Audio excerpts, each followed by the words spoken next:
Uncle Sam, born on the 4th of July. I dare Yankee, give out with a great big thank you. You're in God's country. So let's sing one song for the old Kentucky home, for the old Kentucky home, far away. Yeah. Back home again in Indiana, I can smell that new mown hay. When I dream about the moonlight on the walnut, then I long for my Indiana home. Yankee Doodle, keep it up, Yankee Doodle dandy. Mind the music and the step.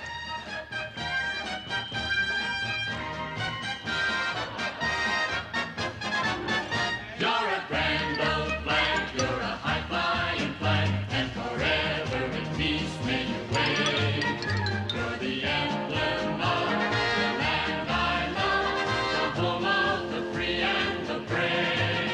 Every heart beats true for the red, white, and blue, where there's never a post or brag. Should all acquaintance be forgot, keep your eye on the grand old flag.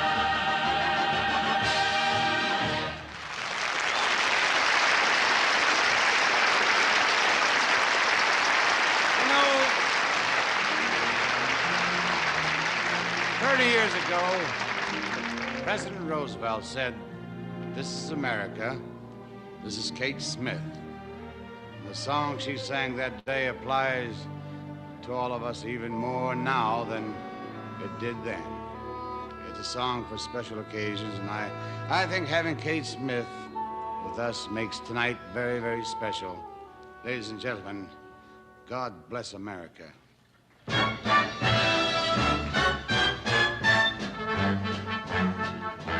God bless America, land that I love. Stand beside her and guide her through the night with a light from above. From the mountains to the prairies, to the ocean, white with gold. God bless America, my home sweet.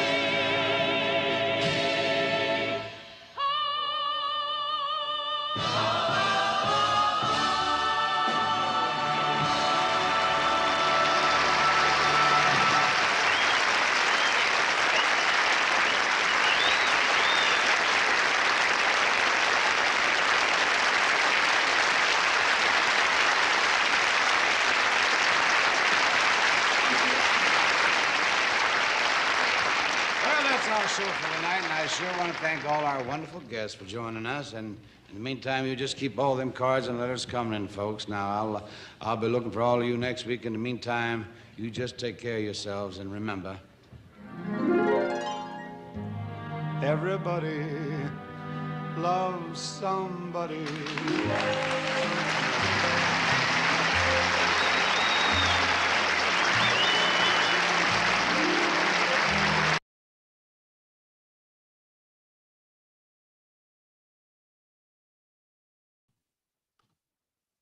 All right, so we're back, and I don't have the Tiger Lily effect going on here. So if you know what I'm talking about, that's the Woody Allen movie where he bought the rights to kind of this crazy Japanese movie, and then he dubbed in the dialogue himself. He wrote a script for it, and it was a time where Woody Allen actually exhibited some genius. I saw that as a kid. I laughed my ass off. I'm like, what is this? Who did it? And why do I find it so funny? but that's the dub effect. So we got rid of the dub effect. Thank you for being patient with that and allowing me to be uncompromising with my own YouTube stream. I've been inspired by Francis Ford Coppola and watching some documentaries on him, and specifically talking about the making of Apocalypse Now, which I may talk more about later. But I think Coppola is a fascinating character, and he's a part of the American story, right? He is a storyteller that has a certain angle on America, and his films try to encapsulate, those angles and tell his story of what it's like to be an American. And we have the Godfather trilogy. The first two are great. The third really drops off. But again, it's part of America's story. And it's told through, his lens, which is Italian American, for better or worse. And those are two great movies. And Apocalypse Now is part of the American story. It's the most surreal and hallucinogenic war movie about Vietnam that was created and told. And again, it's through Coppola's eyes, right? And then I think he does that movie with Frederick Forrest, and who is it? Is it Bette Midler? I think it's The Downfall of Coppola. But again, it's part of his version of the American story. I mean, he's looking at, these great musicals from the 1940s and 50s that he grew up with. And he was trying to recreate that. I mean, literally, everything he does up to that point was a recreation of something. And he had gained enough, commercial capital to make a movie with his own studio, apart from the Hollywood system, zoetrope. And it was his downfall in a lot of ways. He makes a couple of good movies after that. I think he did he do The Outsiders? Was that his movie? The S.E. Hinton book? I'm pretty sure it was The Outsiders. And then he did the Dracula movie, which I thought was great, with Gary Oldman. By that time, he's back in the studio system, and they're using his cinematic talents. He also did the small film Tucker, which I think, again, kind of is a story about Francis Coppola in America. And it has to do with this inventor who creates this car. It's a true story that is going to be a car that is technologically more innovative and safe than anything Detroit had done. And he gets into the world of conspiracy and the crushing of an American dream. Jeff Bridges plays the inventor Tucker. It's a great movie. It's a small movie. But Coppola, in a lot of ways, is the great American storyteller. And his own story and the fall from grace from Hollywood, being independent, he's an Aries, I think is quite compelling. And when you look at Coppola, he also is very big into family, which is another part of the American story. It's an Italian-American family. The Godfather is, I think, an iteration of his story about being an American, an Italian-American. But, that's always a backdrop in his movies. Like when he made Apocalypse Now, he brought his entire family to the Philippines where they shot it. It ended his marriage with his wife. But, that's another part of the Coppola story.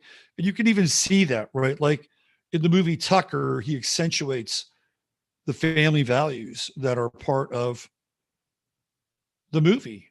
I think Coppola is great. I think he is one of America's great storytellers and great filmmakers.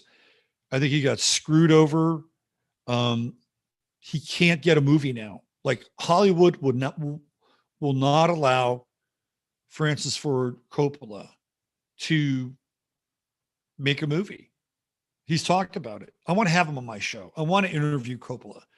I find him just totally, his entire approach to filmmaking, And even with Apocalypse Now, like he got his father to do the soundtrack. His father, Carmine Coppola, was a conductor, composer.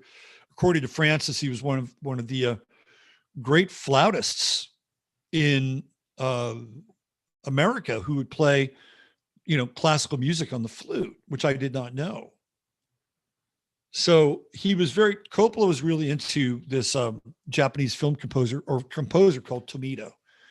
And he was doing orchestral pieces on synthesizers. And his famous work is Snowflakes Are Dancing, I believe, which is his reinterpretation of the works of Debussy on synthesizer. So he actually wanted Tomita to do the soundtrack to Apocalypse Now, but he couldn't do it. He had contractual obligations doing other things. And he got his father to listen to Tomita. And he said, can you do an orchestral rendering of what I'm hearing in this music? I want it to be the soundtrack for Apocalypse Now. So his father said, okay, I'll do it. So he writes this score.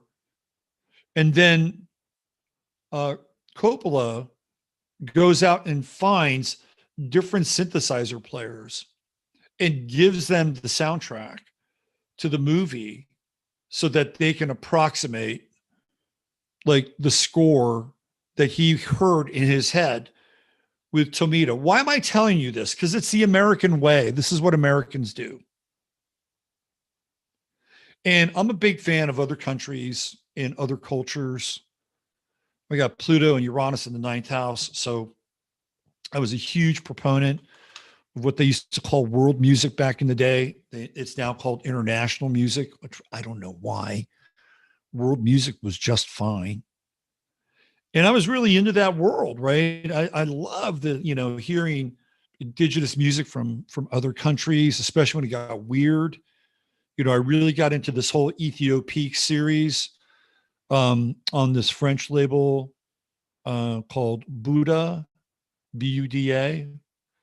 And I got to know the owner of that label. Really super nice guy, Gilles from France. I hope he's still around. Total gentleman. Yeah, you got these crazy recordings that were happening in Ethiopia where these guys were former musicians in Haile Selassie's military army. And they were taught how to play their instruments because these instruments were not indigenous to Ethiopia. And they were taught to play these instruments by Italians.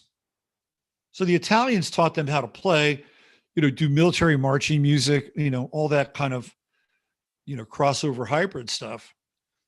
So they did that.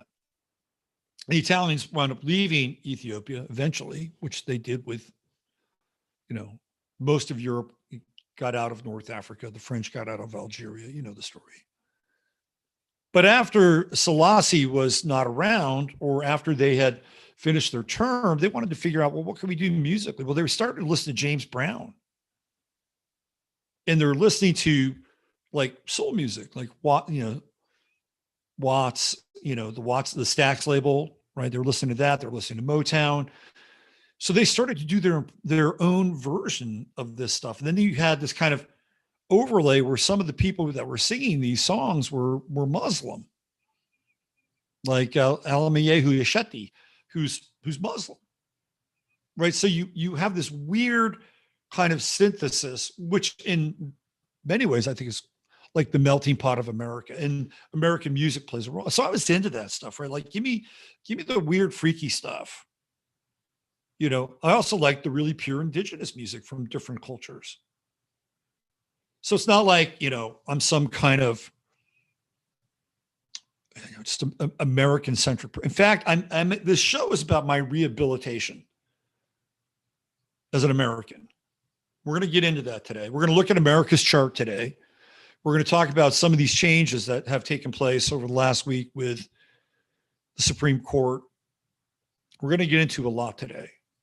And thank you for being here.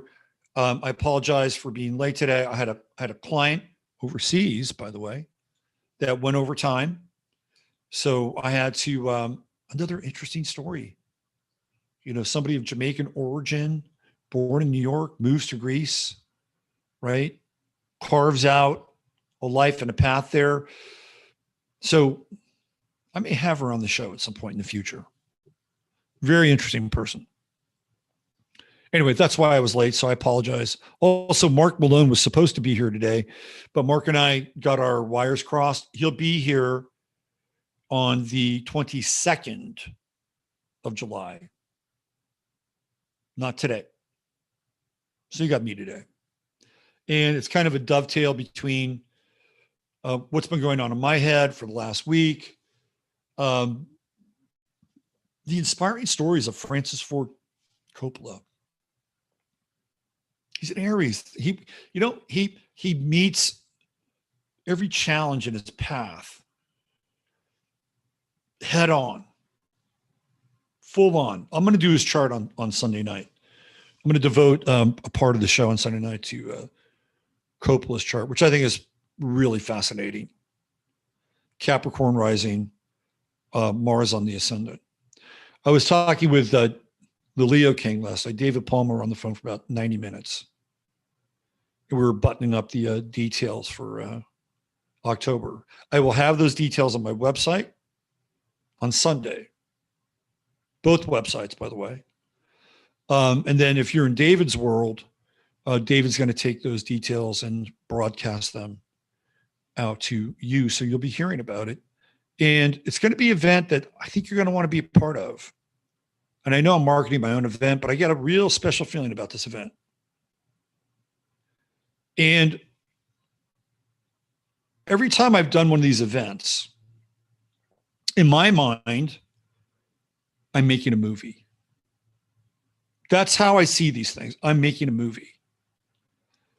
And there's a theme, there's a plot, there are activities involved, there are characters involved, right? And at the end of the movie, you want to walk out of that movie feeling like you've experienced something. And I think the first event that I did was my way over budget movie, right? I lost money the first year. It was a tough lesson, right? But the way that I went about it was like a Coppola production. I rented buses, we went to Enchanted Rock. We got to Enchanted Rock, and I realized that you had to have a permit. Now you had to have a reservation to go to Enchanted Rock. That was a new detail. I didn't know about it, right? But it was like a Coppola movie. It's like, okay, well, what do we do now? It's kind of like, they want to do this war movie. They gave the script to Donald Rumsfeld, who was the head of the Department of Defense at that time. And he said, fuck no, we're not going to help you make this movie. This doesn't make us look good. So you can't get any support. You can't get our helicopters. You can't get any of our equipment. So Coppola went to the Philippines. Marcos is president. Got a lot of American helicopters. Obviously, he said, fuck yeah, I'm down with it. And they probably paid him. But there would be times where they would go to shoot a scene with the helicopters. And because, they were being used by the Filipino Air Force, they would have some kind of event and they'd have to take off somewhere. So Coppola would go, oh, what are we going to do? Right. Well, if they would figure shit out, and they couldn't get a big enough helicopter, because there's a big scene in that movie where they take the boat that they use to go up the river, the Mekong Delta, which is the metaphor for the heart of darkness, which the movie is based on. They couldn't, the Filipino Air Force did not have a big enough helicopter, because they used to do that, right? They would take these helicopters and they would take the boats, they'd pick them up and take them and drop them upstream. They had to make a new boat light enough to be picked up by one of their helicopters that they had access to. He did this constantly. There's a scene at the beginning where, I love the smell of napalm in the morning, that scene. You know how they did that? He got a half a mile of pipe, like pipe that you would use to, move oil in, right? They filled that pipe with gasoline. And so they had little triggers that would explode the pipe along the way. So that's how they approximated the napalm. And they had two potential takes for that. And while all this is going on, Coppola is freaking out about some kid stumbling upon, this pipe, in the middle, kind of at the edge of the Filipino jungle, and doing something to harm the child, which I thought was interesting. He didn't think of, oh, somebody's going to come along and fuck up the production. He thought, oh my God, this could hurt, like a child or a teenager who doesn't know what they're doing. So that all these signs that were written in Tagalog and in English. So if they saw plenty around it, that they knew that they shouldn't be messing with it, right? And, that's Coppola. He's going to figure out a way to approximate napalm, but he also cares enough about the kids, right? He's complicated, but it's an American story. There's like ingenuity, there's innovation. Okay, we can't get the copters, from the United States. We'll go to the Philippines, we'll pay them. We can't get the copter big enough to move this boat. We'll rebuild the boat. And to me, that's the American story. And part of my narrative that I'm going to talk about today is how I became cynical and disenfranchised around this idea. And to this day, look, I'm renting this body. There's going to come a time where the body goes down. It's an earth suit. I'm a white American male in this body. That's it. Who I am transcends the cowboy hat, everything. Just like it transcends everybody else here. But for this moment in time, for this period, we are who we are. We've signed up for something, for better or worse. So we mine through that. We mine through identity. We mine through our culture. We mine through our heritage, what we've inherited.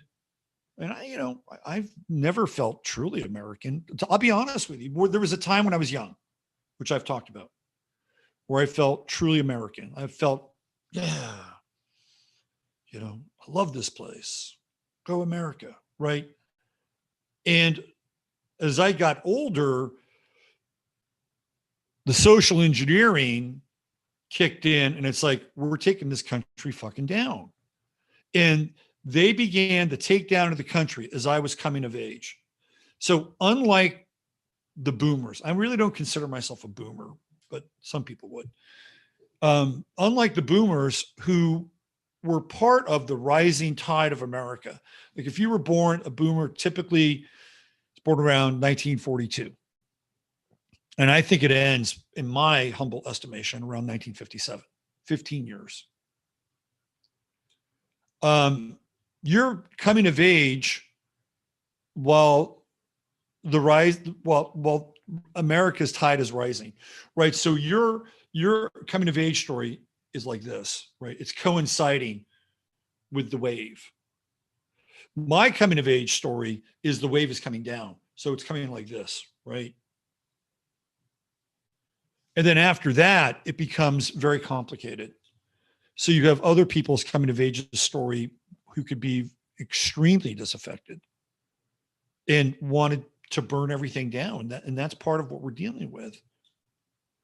So we're going to get into this today. Again, one of my inspirations is Francis Ford Coppola, who has, looked at the American story through his life, through his family, and through his lens. So I look at these events as productions, like movies. And the first year was a big movie that I lost a lot of money on. It was kind of like, let's say Coppola was doing, let's say Apocalypse Now was his first movie. I think he didn't lose money, but he spent a shit ton of money. He was really lucky. There's another great story about that movie. Maybe I'll save it for Sunday night. I don't want to get too sidetracked. But it was a great experience, right? Like I rented these buses, we got to Enchanted Rock, we weren't allowed to go in, and I just kept my mouth shut. And Natasha, I don't know if she's in chat today, but Natasha was sitting next to me.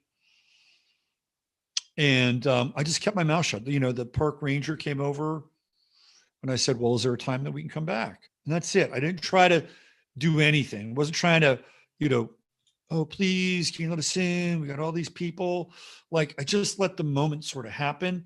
He calls in, he gets permission for us to come in. We're 3 busloads plus cars. We're probably around 60 people, and we're into Enchanted Rock. Magic, right? There was magic. And I'm like, this is pretty cool. This is really cool. I brought my friend Stephen Kent out, who plays Didgeridoo. And I rented a church in Fredericksburg, which is part of the cultural center. So I rented that church. I brought Stephen in to play acoustic didgeridoo in this church. He was amazing. He did a song, I think it's called Thunder Song, and he played it. And guess what happens? Huge thunderstorm and rain, right? Like magic. Like, this is a good movie.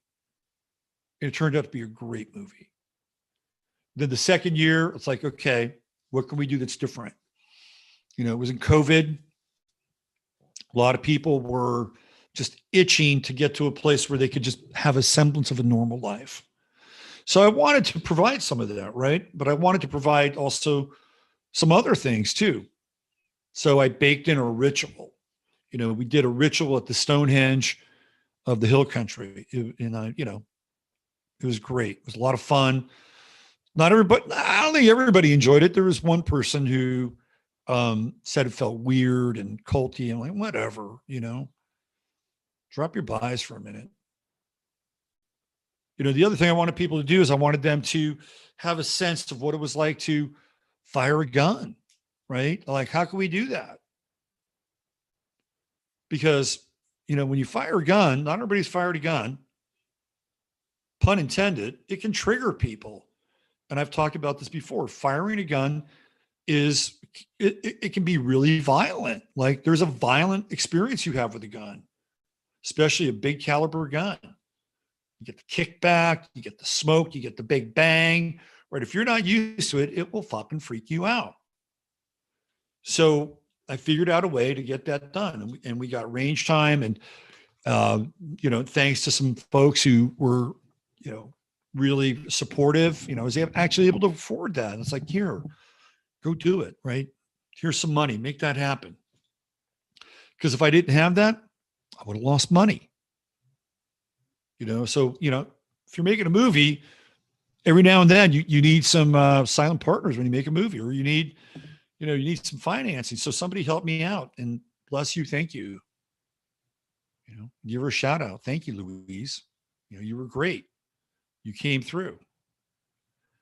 And that provided people an opportunity to get some training. It was all 22 platforms, so it wasn't that big of a deal, right? But three different platforms, or 22 cal, 3 different platforms, handgun, your 22 Win, and then a AR model 22. It was great, right? Like, let's push past your comfort zone, get a little training, shoot some targets, right? That was part of the movie. We drove out to this farm. It's a ranch, not far from where I am now.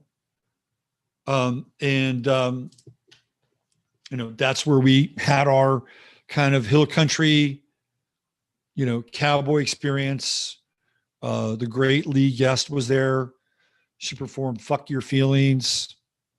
Rosanna was, who's now moved. I think she's in either Wyoming or Idaho or someplace like that. She had her horse rescue going on because they would adrenalize these horses. It's like the MK Ultra horses.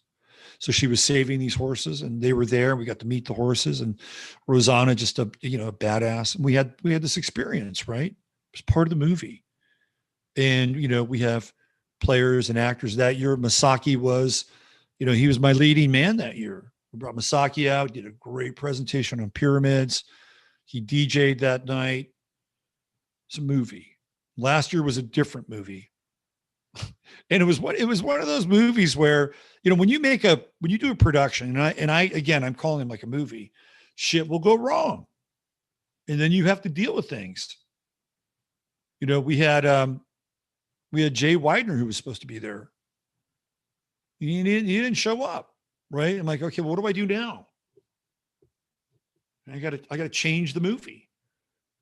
And luckily, I was able to draw from the talent that was assembled there, and we had a great movie. So now we're doing a different movie this year. And we've got David Palmer, who, David Palmer is like my Steve McQueen, Paul Newman, maybe throw in, I don't know, who could I use from his generation that isn't soiled? I'd have to think about it. Anthony Edwards. But Anthony Edwards is not a star. Johnny Depp is a star, although he's soiled. Robert Downey Jr. is a star, although he's soiled. Sean Penn is a star, soiled. So I can't really come up with a correlation. So we'll go with Paul Newman, Steve McQueen, with David, right? And I got other things planned for the movie, which I can't tell you about. But it's going to be a great movie. I can tell you that right now. Okay, let's get into chat. It says we got 153 people watching. So let's see who we have. Thank you for being patient. WC Ray almost wore my Return to Forever shirt today. You're on it. Kelly B, what's going on, Kelly? And JJ, how you back? I hear you're not in New York anymore. I heard you're somewhere in the Midwest. Good to see you. There's Arlene Vega. What's going on, Arlene? Good to see you. Kabuki Theater is here. Shirley Losciavo. I got in trouble because I call you Cheryl. Joan barked at me. Her name is Shirley. I know, but I like calling her Cheryl. Neo is here. What's going on? Chris and Steve were part of the first two movies, and they were great. And I hope they're going to be part of this year's movie as well. Misbehaving too. She's here. There's Dawn Hart, the Leo Queen, checking in. Susie Gemini. What's going on, Susie? Will the Beast. Greetings. Marcus Aurelius. It's always good to have the spirit of Epictetus with us. What's going on, Marcus? Let's see who else we have. Travis Newman back on the banks of the Wabash. Beautiful. Good to see you, Travis. Double B, Beth Berry's in the house. Hello, Beth. Dean in the middle, taller, creates a Masonic angle downward. That's a really interesting story. Dean Martin was a Gemini, and Frank Sinatra was a Sagittarius. You can do the math on that. Here's my man, Ryan. What's going on, Ryan? Thank you for the welcome. Let's see, who else do we have here? Mickey King. What's happening, Mickey? There's my man, Steve. Damn, it is July. That's right. The world is zipping by. Yeah, Barbara Eden she was hot stuff. She still looks really good, by the way. Although she became a little proggy, didn't she? She became a little proggy. So that lineup there was Kate Smith, Dean Martin, Norm Crosby, who can't sing. And you could tell because they filled in his vocal parts. And Mickey Rooney, who I really like Mickey Rooney. He's an interesting character. Victoria V, double V here. I see it now. Kate Smith was a dude. There's a little dudeness about Kate Smith, right? Kate Smith has that kind of a masculine thing going on. I agree with you. I do not dispute your observations, Victoria V. Let's see. Must be another curly offspring. What's going on, Hucklebuck? The singer on the right was Norm Crosby. Marie MacArthur, happy Canada Day. It's interesting that Canada doesn't Canada have its own version of Thanksgiving? It's kind of around the same time we have our Thanksgiving, and they have Canada Day around the same time we have our celebration. Canada, we're like this. Canada, we're soulmates. We're twin flames. We're the brothers of probably the same mother. CC Jones, what's going on, Fran? Good to see you. There was this debate. There were these two debates that were going on. Like, who was hotter? Ginger or Marianne, or Bewitched and I Dream of Jeannie. So you had the Elizabeth Montgomery, Barbara Eden debate. And then you had the Tina Louise, what's her name? Dawn. I forget her last name now. Debate. And I think as a man, your position on those two women changes over time. When you're young, slam dunk. It's Ginger and Jeannie. It's the two G's, the double G's. When you get older, it's Marianne and Bewitched. Just saying. Although I can still appreciate many things about Tina Louise and Barbara Eden, but there was always that. I don't think there was any other show where they had that kind of debate. I could be wrong. Like you didn't debate who was hotter, Maude or Adrienne Barbeau. Like that, there was not that debate going on there. I don't think so. Laverne and Shirley, there was not that debate. Who was hotter, Laverne or Shirley? Neither. Three's Company, Suzanne Summers or Joyce DeWitt? Which one is hotter? Do you really have to ask that question? Like Joyce DeWitt was not even in Marianne territory. Okay. Probably a nice person. Don't get me wrong. Probably a nice little personality. But I'll tell you where there was a debate was WKRP Cincinnati between Lonnie Anderson and who was the woman that was the receptionist or for the glasses. I think her name is PJ something. Like that woman was secretly very hot. I think that would have been a valid debate. Which one? And I was a fairly young person when that show was popular. I actually watched that show. And I don't have the same check the box there. Right? Like Lonnie Anderson is in the Barbara Eden, Tina Louise camp. And then what's her name? PJ something, I think. I forget her name. But she's in the Marianne Samantha camp. At that time, I was like, that receptionist, secretly hot. Like librarian hot. That was a show where there was a debate. I can't think of too many others, actually. I'm sure there are more. Like, what about Gunsmoke? I think it was just Miss Kitty. It's like, who's hotter, Miss Kitty or Festus? That's a no-brainer. Although it's hard. I'm sure Miss Kitty was an attractive woman when she was young. I'll tell you like a weird one. This is kind of a weird one, okay? The Big Valley. Because Linda Evans was on the Big Valley. But Barbara Stanwyck was also on the Big Valley.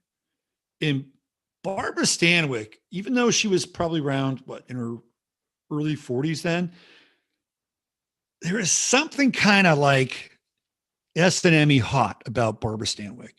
Linda Evans is beautiful. She's the all-American girl, right? But that's a weird one.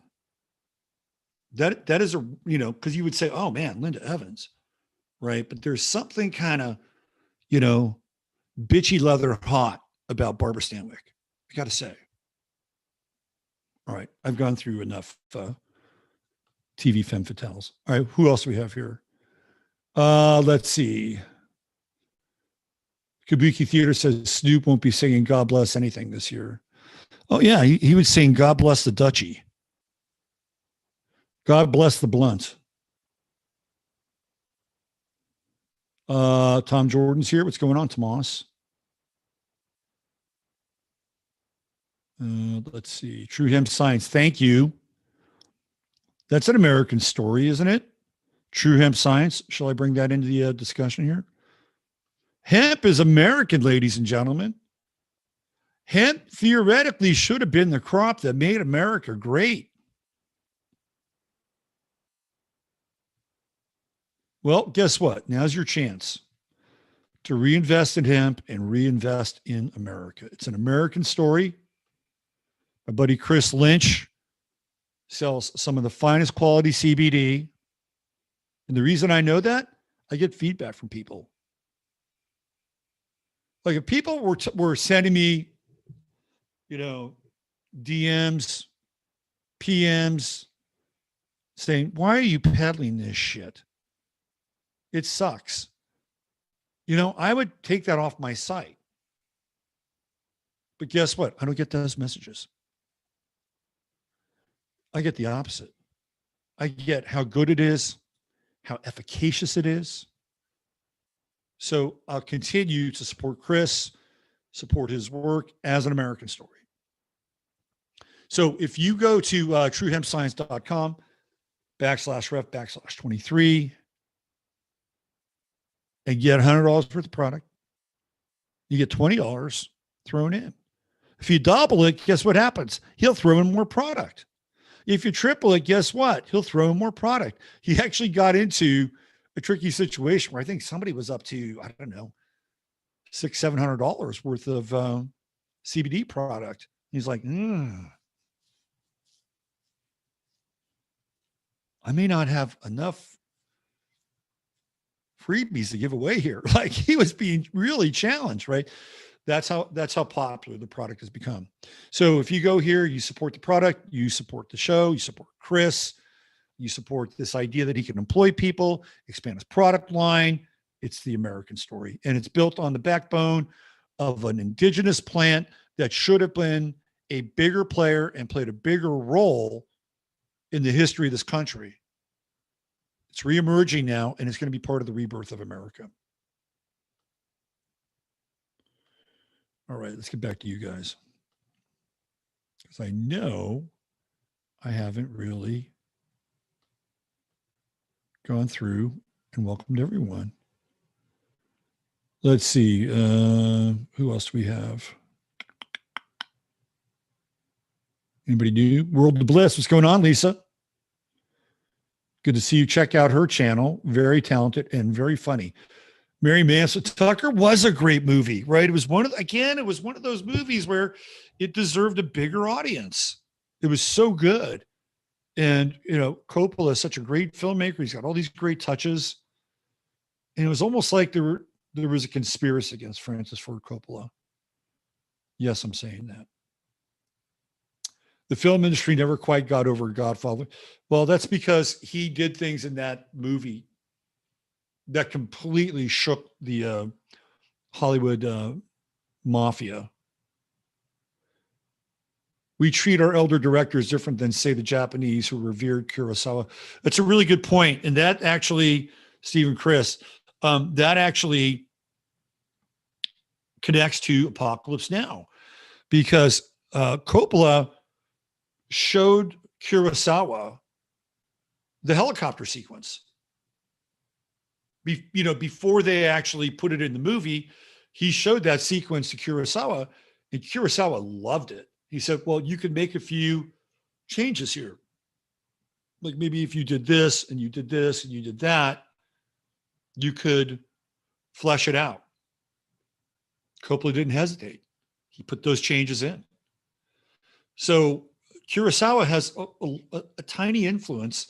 Well, clearly he's got an influence on Coppola, but he has a tiny influence in them. It's interesting, right? Because Coppola is an Aries, and it's everything's immediate, right? It's all immediate. Like what's in the environment, what's in my immediate past. So when he used The End, that has a connection to his time at film school in USC, because all the doors were in the same film program that he was in, right? And that's part of the American story too. And then you have Jim Morrison, whose father is, Rear Admiral Douglas Morrison, who is there in the Gulf of Tonkin, firing this thing up, false flagging this incursion into Vietnam, right? It's like, okay, we'll get into more of that on Sunday night. Look at that. Mickey King says, I love the Doors. This is the end. You know, and what's really interesting is how that came about. And again, when Coppola gets into this story, that was a very specific thing, right? Like he did it in a way to challenge himself. We're going to take a song that theoretically should be a part of the end. We're going to put it at the beginning because we're going to kick this movie off with a scene that's so epic that I'm going to challenge myself to come up with an ending that can somehow be the bookend for the beginning, which is the end. Nobody thinks like this anymore with movies, right? They don't think like this. Now we have these fucking politically correct movies which have no message, no meaning. That's a whole other subject topic. Okay. Let's see. Who else do we have? Why am I seeing The Last Picture Show? I don't know. That's a great movie. Let's see who else we have here. The second Blade Runner. I have mixed feelings about the second Blade Runner. I think it's visionary. I also think that the woke political angle came into it. I'll save that for another discussion. Sonny Barger, we were talking about that today, weren't we, Robin? A weird American icon, leader of the Hells Angels, passed away. I told this story before. In fact, I was texting Robin about it this morning. And I actually met Sonny Barger one time in my life. And it was under the weirdest auspices. I've told this story before. But I used to deliver flowers. And I think it was around Valentine's Day, which is usually when I worked. Valentine's Day, Mother's Day, Easter, New Year's. Those were the times where I deliver flowers. And I had this fruit basket. I didn't know where I was delivering it to. You know, it was one of those like fruit trees where they stick the fruit like on the branches of the tree to make it look like a tree, but it's fruit. It was one of those things. And I so you had to deliver them early. You couldn't wait to the end of the day or anything. You go right there. So I delivered this fruit tree to Sonny Barger. I didn't know it was Sonny Barger. It was an address in Oakland, and it was so they have a Hells Angels like club. It's a private club. Like, you know, it's not like you go there, pay money and go see a band and drink or whatever. It's their thing. But across from it is a part shop where they specialize in Harley parts, obviously. So I go there, and who's there behind the counter selling parts and helping customers? It's Sonny Barger. And this was, I think, probably around 98. I think 1998.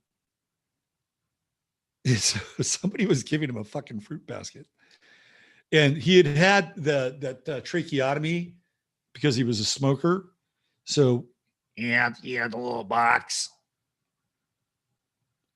So when he talked to me, thank you very much.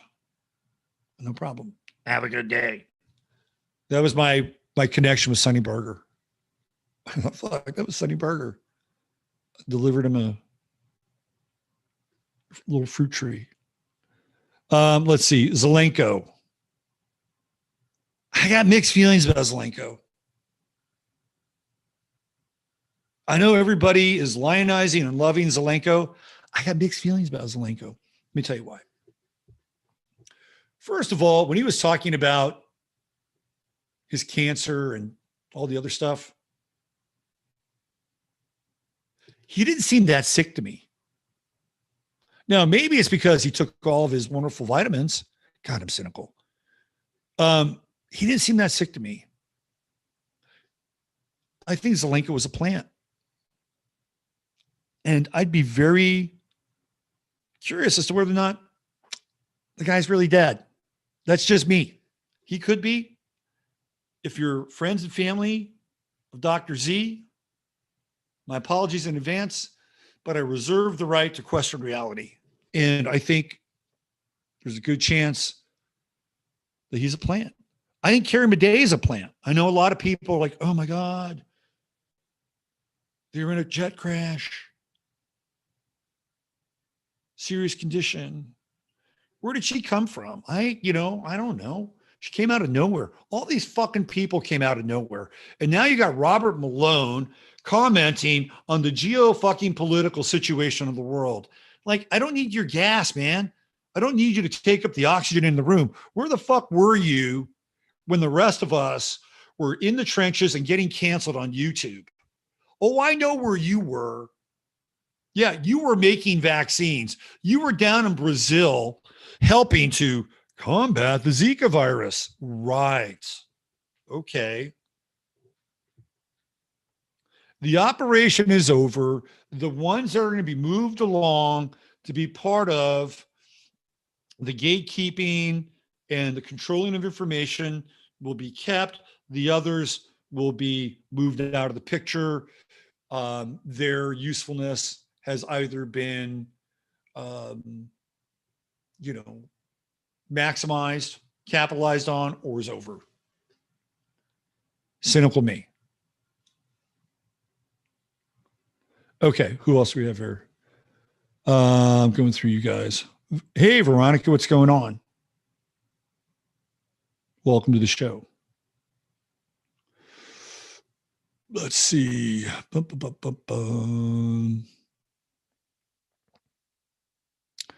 Buddha Bar music. I love Buddha Bar music. It's a little generic. The first couple Buddha Bar records are really good. I was into that scene. Let's see. Who else do we have here?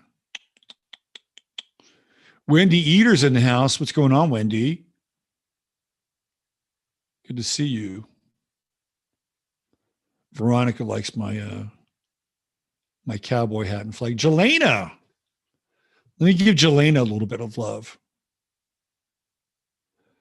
Jelena, I was on Twitter yesterday.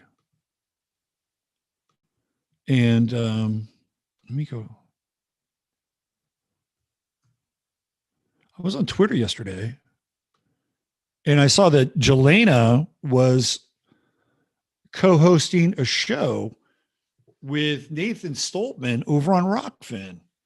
I'm like, whoa, this is pretty cool. Because Jelena had been a client. She's been in chat before. I've mentioned her name.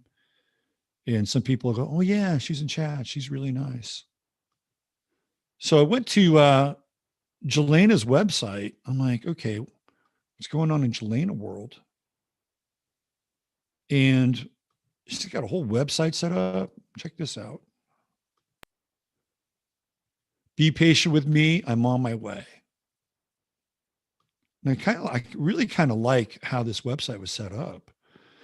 Subscribe to my YouTube, which I did. So if you guys want to subscribe to her YouTube, she could probably use some subscribers. I bought her a couple of coffees. You can buy her some coffee. She's got an Instagram page. I subscribed to that. We're already Twitter pals. And I thought the duo with Nathan was great. It was great. I think Nathan's a little neurotic. Hey, I'm just being honest. But his neurosis can be a little charming.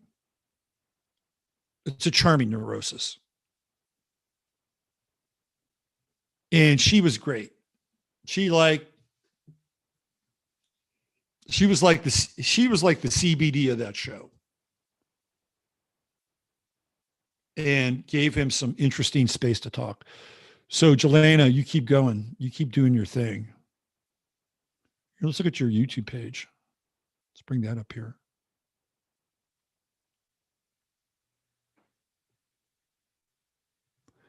It's got 379 subscribers now. That's awesome. There you go. See, hey, there I am. Look at that. I happen to be behind Cliff High. I will not take offense to that, by the way. But you can also see what she's into, right? Some of the influences. And let's check out her videos. You got to get some videos up there, Jelena. You should interview me. I'll help you out.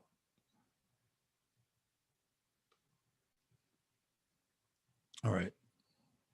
Let's see what else we have. Bourdain's lunch with Coppola was interesting.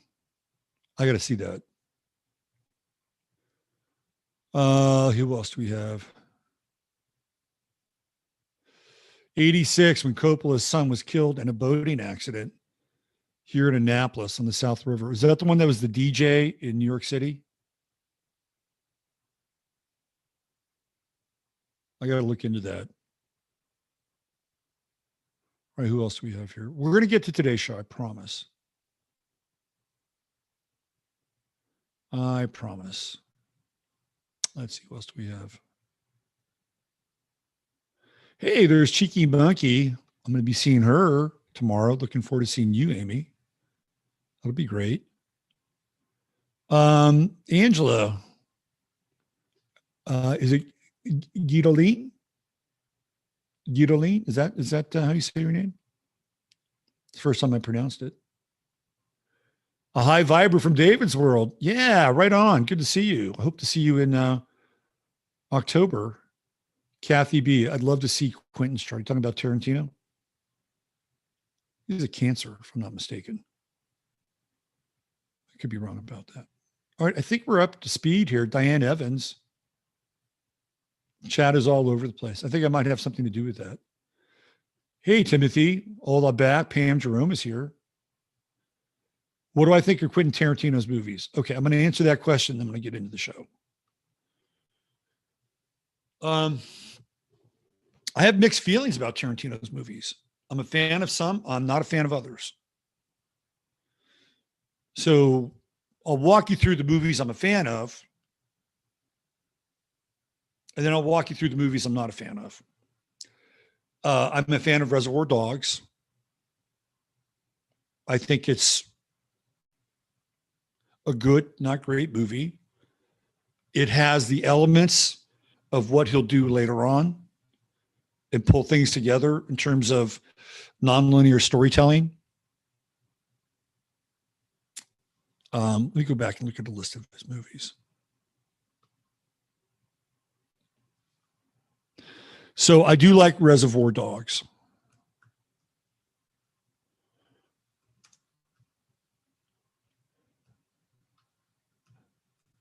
You know, he wrote the script for True Romance, which I think the script, True Romance is a good movie, but it's a series of great scenes.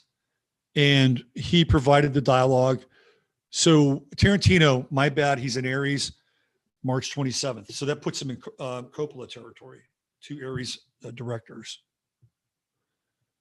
True Romance was, he wrote the script for True Romance before Reservoir Dogs was made. I think Pulp Fiction is amazing.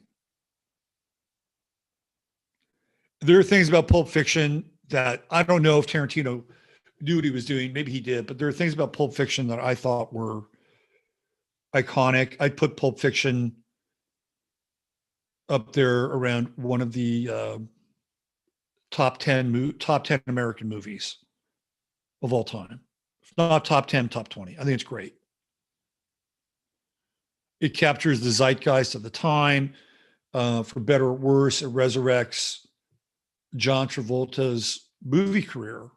And that's even in the movie itself, right? Because if you watch the movie, it's part of Tarantino's nonlinear storytelling. If you watch the movie, his character, his name Vinny, his character is well established, goes through all these weird trials. And I'm not, this movie's been around long enough, so I'm not going to bring any spoilers into it because you've probably seen it. But in the movie, he gets killed. Like Vincent gets killed. But then that's not the ending of the movie. The ending of the movie has to do with what goes on at the house where they bring the cleaner in, who is played by Harvey Keitel. And it's at Quentin Tarantino's house. And they have to clean everything. And that's when they're, wearing the goofy t-shirts and all that shit, right? Like, but that's not how the movie really ends. The movie really ends when he's killed, but Tarantino cinematically resurrects him. And it works, right? It doesn't feel off or weird. Like you're like, what the fuck happened? Wasn't he just killed by, what's his name? Bruce Willis. Yeah. I mean, you would think that would happen, right? But it doesn't. It doesn't feel unnatural or weird. So there's themes of resurrection in that movie, which is the resurrection of Tarantino, the resurrection of Tarantino's career, the whole idea that Samuel Jackson's soul is in the suitcase. So it's the resurrection of Samuel Jackson getting his soul back because he's done all these killings. It's a brilliant movie.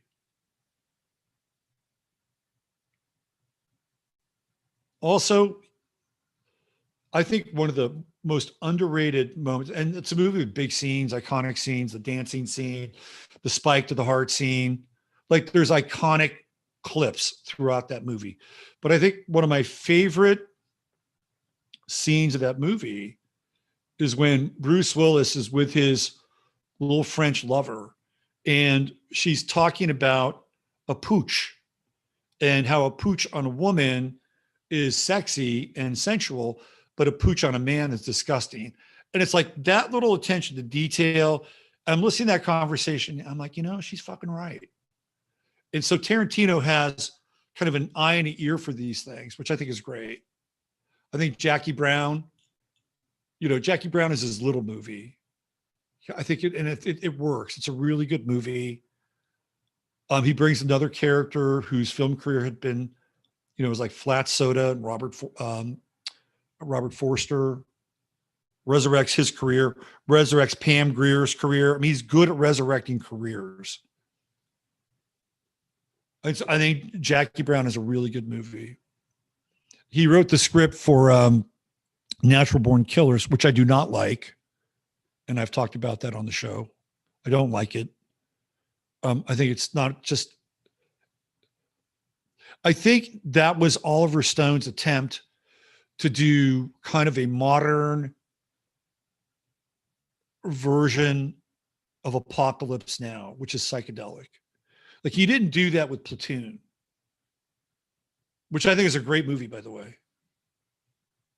But he did it with Natural Born Killers, which is, it's like a bad acid trip. Just like Apocalypse Now is a bad acid trip. And that's what Coppola was trying to portray in that movie. Anyway, back to Tarantino. And then Tarantino loses me. Stylistically, I think Kill Bill is really interesting, but I don't like it. And there's a reason why I don't like it, because there's a trilogy here, including the 2 Kill Bill movies, where Tarantino is going after the white American male. Like the white American male, the European, he goes woke, because Kill Bill is a virtue signal film. Right? What happens? Well, you have this femme fatale who's the hero of the movie, played by Uma Thurman. And what does she do? She kills Bill. Right? And Bill is played by David Carradine, who he's white. He's a white guy. Right? He's a bad white guy. He's hanging out in Mexico. So he's disenfranchised.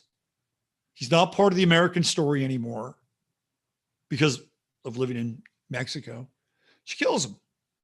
That is feminist revenge porn. Just saying it for what it is. Okay, fine. You know, it was an interesting movie. Stylistically, it's all over the place. Nod to this, nod to that, nod to kung fu films. Like, okay, I appreciated that level. Then you get into Inglourious Bastards, which I do not like. And this is like, again, part of this trilogy. Well, let's go after the Germans. Oh, now we're into revenge porn. And then he hires Eli Roth. Oh, yeah, I'm the bear. I'm going to take a baseball bat to those fucking Germans. Right? It's like, it's really what it is. I'm just going to be straight up here. It's like Jewish revenge porn for World War II. You know, and the Nazis become like the psychic pinata for that movie. And you may agree with me or disagree with me, but that's how I see it. So I'm not a fan whatsoever. Sorry. Then we get into Django Unchained. Oh, well, let's take another whack at the white man, right? Let's take another whack at Whitey. And we're going to portray Jamie Foxx, particular light. And guess what? It's more, you got 3 movies of revenge porn. That's what they are. And who is the punching bag? Who is the target of the revenge porn? Ah, gee, think they have something in common? Yeah, they do. So I'm not a fan of that period of Tarantino. Not a fan. Now, did he do it because it would keep the the woke crowd off of his ass because he did a bunch of really politically incorrect stuff earlier on? I don't know. I don't know what his motivation is. I think he thought that those were good movies and good stories that needed to be told. I'm not into them. Once Upon a Time in Hollywood is mixed. It's a mixed story, right? He's essentially, in the Brad Pitt character, he is lionizing a person who, for the most part, killed his wife at sea. Now, that's kind of a Cypher moment. That's a Christopher Walken kind of Cypher moment. It's kind of a retelling of the Natalie Wood thing. Like, that's part of the movie. The Brad Pitt character kills his wife at sea. He's a hero. Is it because of what he does at the end of the movie, does that redeem this weird, like, reference that he killed his bitchy wife at sea? I don't know. The other thing that's weird is that he retells history,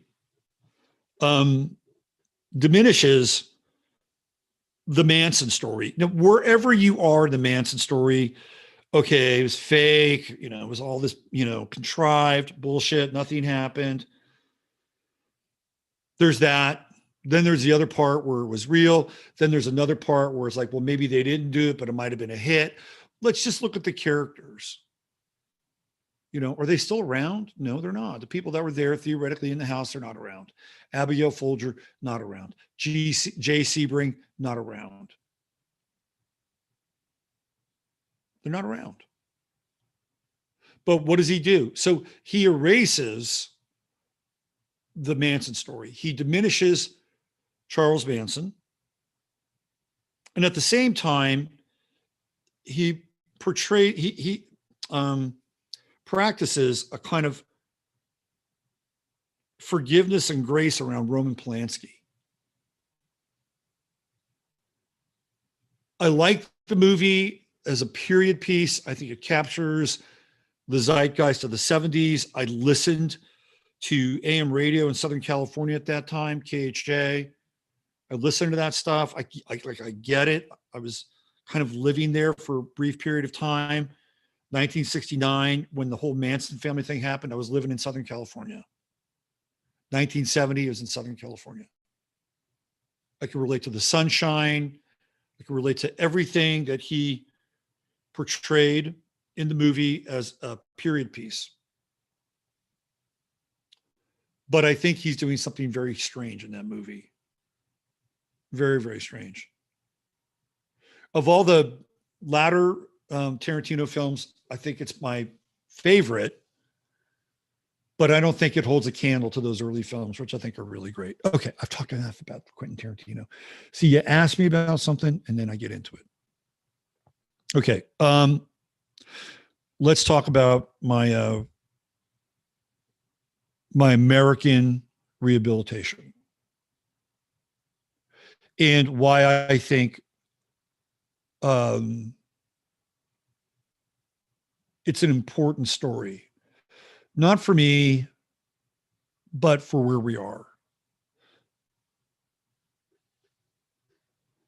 So I want to go back in time and kind of piece together why I got down on America and why I think it's important to reinvest in the country. Now, the country that I'm reinvesting into might be a bit of a different version of America. I'm really interested in what was going on in this country prior to 1848. I'm really interested in looking into the missing history of America. We all know what I'm talking about. The buildings, structures, the indigenous people, the culture, Amorica. Yeah, Amorica. We got to talk about that at some point because we're not going to get out of this cultural Gordian knot unless we're able to like resurrect this thing and bring it to the attention of the rest of the world. Because I think it's really important. I've talked about it before. It gets us out of the circular, dualistic Gemini torture we've been in. You have a group of people who were oppressed, right? Oppressed. And not only oppressed, but their Genesis story is born out of shame, oppression and shame. You have another group who did the oppressing, theoretically, right? So what is their Genesis story about? Well, you're fucking, shameful manipulators. And you better feel guilty about that. Both of those stories are wrong. They're both wrong. And if we can get to the bottom of what really happened, we change everything. So that's part of the version of America that I'm investing in, right? It's part Amorica. Something big was going on here. It was indigenous, it was diverse, and something happened. You had a group of inheritors came in and said, we're gonna do something different here, right? And they may have had technology in order to change that story. Everything post 1776 to 1848, 49, there's a big wobble in there we don't know a lot about. So I'm putting that into this mix because that's why I think we need to reinvest in the country. We need to reinvest in not just this, the drum and fife corps. No, we need to reinvest in a bigger story. And a story that I believe is truly unifying and inclusive. For some people, it may not fit their paradigm. If you're, look at all the good things we did to this country kind of person, you may have to rethink that. You may have to put that aside because there's probably a pretty good chance that there were people already here who were doing pretty interesting things. So you may have to put that aside. But if you're able to put that aside, there are bigger gains to be had out of all of this. And the group that is demonized, one group, and essentially profited off of the trauma and the pain of the other group, well, guess what you do? You take them out of the loop of power, that they no longer have any hold over these various groups because you're telling the real story. You're getting to the truth. And we're still uncovering it. right? Getting to the truth now is like an archaeological expedition.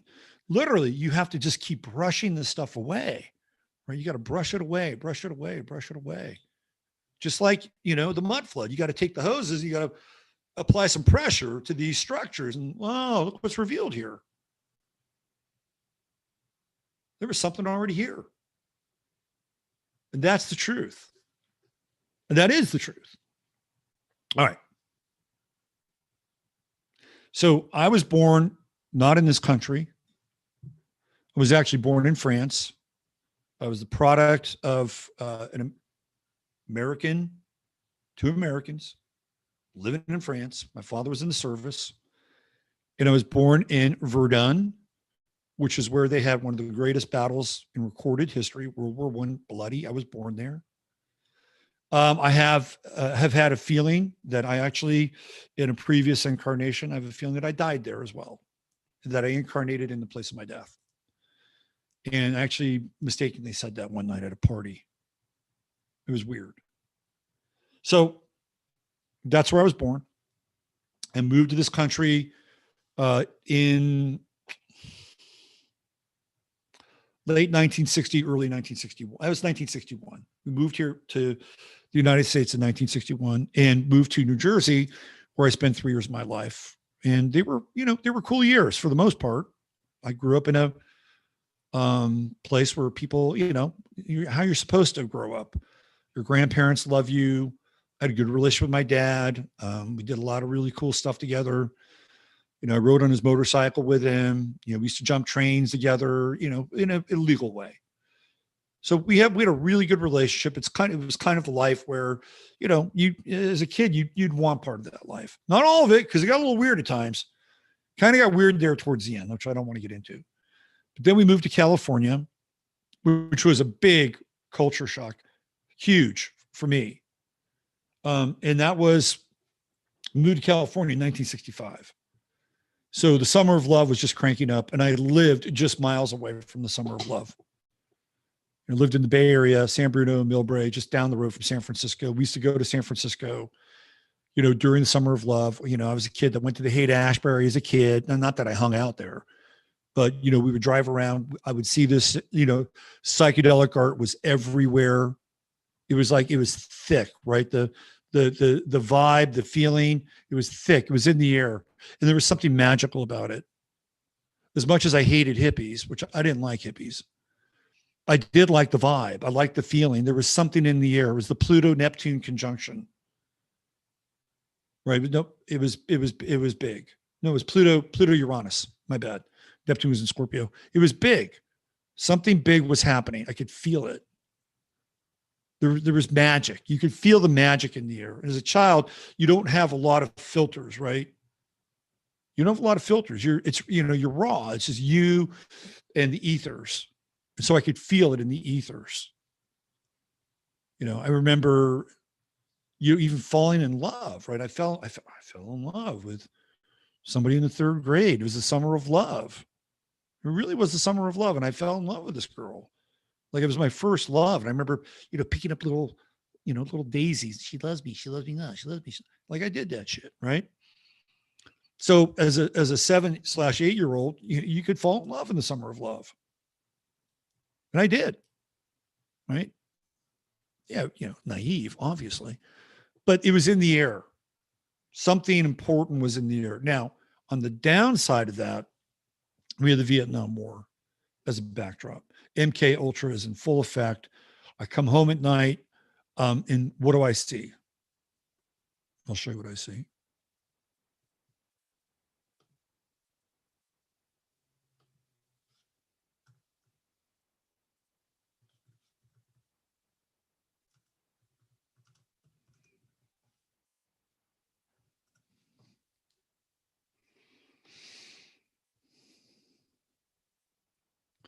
This is what I saw as a kid at night, right here.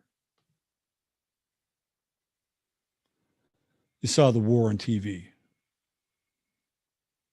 every single night. You had war correspondents that were dropped in with the the front lines. You don't see that anymore, by the way. The Vietnam War was the first and probably, I would say, last. Although maybe you could throw in Gulf War One. I wouldn't call it much of a war. Here we go. Here's the picture right here. This is where Americans were at, right? This is where the mind control starts to happen. The programming, literally and figuratively, starts to, kick in. So I grew up with the Vietnam War on TV as a young person. Now, there are people here that are older than me and they grew up with it in a very different kind of way. Maybe you had to, have some fear around being drafted. Maybe you served in the war. And by the way, I was never one of those people who, were, here we go, TV guide. Look at that. The Vietnam War is giving it the picture, the TV giving it the picture. Exclusive report. And I was never one of those people who was down on soldiers. If you were fighting in the war, I wasn't, and you came back, those vets suffered a lot. The indignity of people, hey, you fucking war pig. A lot of disenfranchisement, a lot of alienation. I helped somebody get a book published who was part of that experience. I don't know if he still listens to the show. It's called Walking Point. Let me see if I can find it.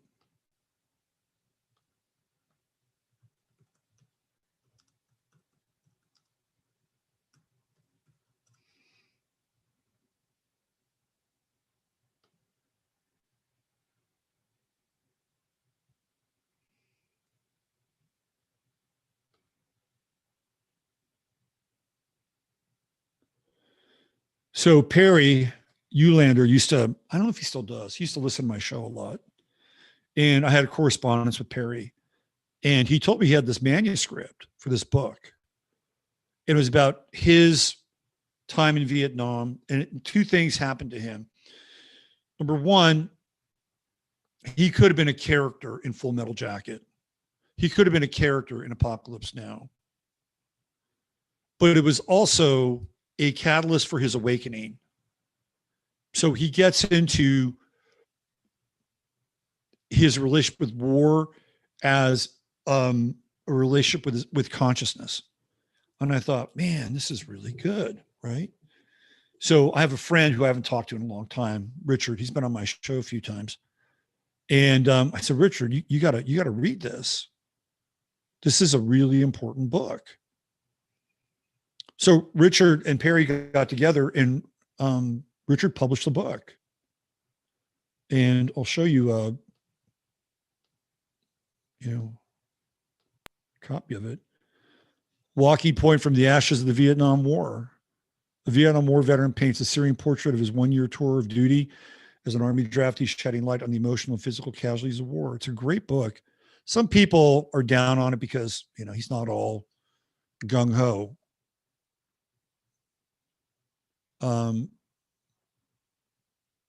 What do the reviews say? I'm curious. Be the first to review this book. Read review. Let me see. There's no reviews there. So in a weird way, I'm like, here, let's do another one. Good reads. Let's see what it has here.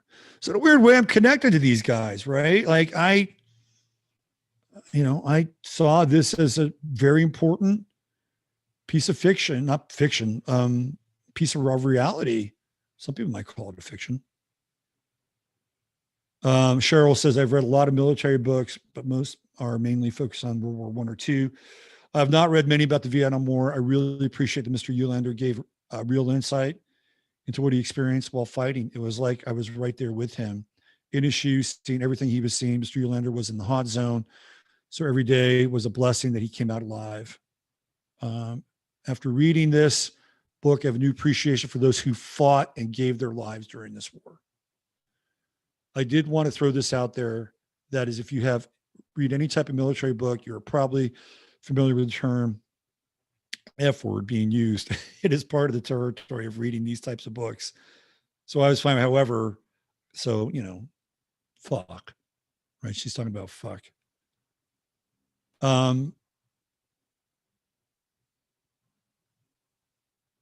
So this is really interesting. Let's read this. This guy says, firstly, this book seems disingenuous throughout. It was published in 2016, but it's based on the author's experience. And I said, really? You remember all those details? So first of all, John, Perry started working on this book years ago. It was like, gee, let me write a book. Yeah, he remembers all those fucking details. Trust me.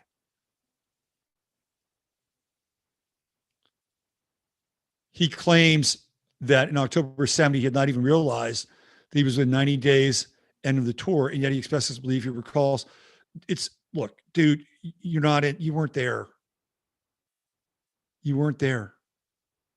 Secondly, Eulander's primary accomplishment, according to his account, while serving in Vietnam, was smoking a lot of marijuana, which is not only against regulations and obviously placed his fellow soldiers he claims to have loved at risk, but also goes to my point about his clarity and memory of events. Trust me, he knows this shit.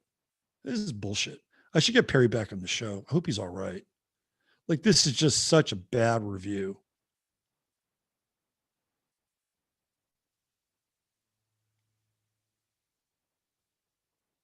This guy gave him 4 stars. The use of drugs was not unknown to U.S. forces, especially later years, because I had an assignment in an unconventional unit. Until we saw it coming, our small team did in regular U.S. military units. To me, Eulander's method of coping with patrols was something I did relate to and understand. The heavy packs, the mud, slop, elephant grass, constantly wet, etc. Zoning out, you're fully aware of all that was around you while on patrol, followed by the 1,000-yard stare, a stare that took years for some of us to bury or hide. I called it being in the zone.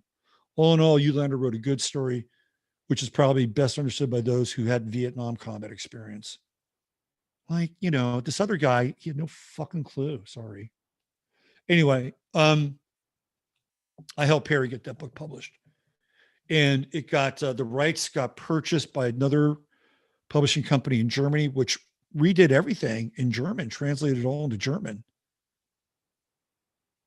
So, it's weird, right? Like, it's like I'm kind of part of the American story in a weird way.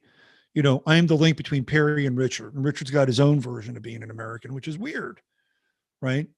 I'm not getting into Richard's story. So I grew up with the Vietnam War. And to me, it raised more questions than I got answers for. I'm like, how come we're not kicking their fucking ass? How come we're not winning this war? Why do I feel like it's being dragged out? Why do I have to watch it on TV? When I watch things on TV, why does it always feel like we're going nowhere or we're losing? And that became part of the demoralization of America. That was an MK Ultra trick of the mind, and they were doing it, right? That's all part of MK Ultra, Project Phoenix. It's all going on. Where they're bringing the drugs in, the heroin in, which I would find out later on, which, by the way, did not make me any more enamored of America. If anything, it made me more angry about what they were doing. But at 7, but I can't articulate it. But I'm just hoping at some point we'll go and kick some fucking ass, end this thing, and be back on top again. That was not part of the plan. And it goes on and on and on. So I'm aware of this war when I'm 6, 7 years old. It doesn't end until I'm in fucking high school. And there's a lot that happens along the way. Let's turn our attention to the year 1972.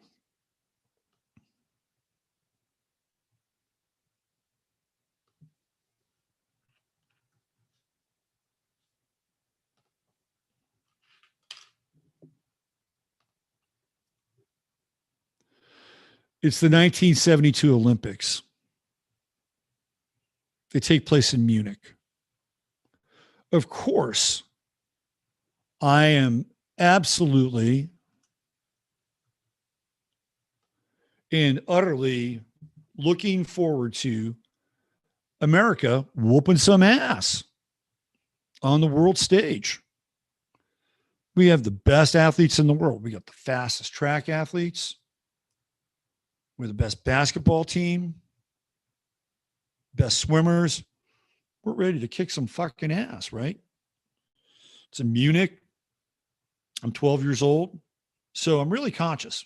68, I didn't really see the, the Olympics in Mexico, which were a mixed bag for Americans. Like we won a lot of shit, but then you had John Carlos, Tommy Smith, Lee Evans, whole Black Power thing, right? Inserting politics. All, again, part of the demoralization story. It's like, why can't they just fucking, win their race and be happy, right? Unlike George Foreman, who won the gold medal and has a little American flag. I didn't see that. So that's not part of my demoralization story. Later on, it might be. But in 1972, the Americans had a great basketball team. And they lost 51-50 to the Russians. Happens 5 days after the quote unquote Munich massacre. Now, someday I'm going to do a show about that. I have feelings about that show that are probably incredibly politically incorrect. That there's a big operation going on during the Munich Olympics, the heart, by the way, of the Bavarian Illuminati. 5 days after the Munich massacre, the Americans play the Russians. So everybody is demoralized. Everyone is demoralized. Now, the Americans' best basketball player at that time was Bill Walton, who was a closet commie, which I've talked about. The relationship with Jack Davis, who is connected to a lot of, very weird fringe political groups in California during late 60s, early 70s. Walton's got a strange background. He doesn't play in the Olympics. Here, I'll show you.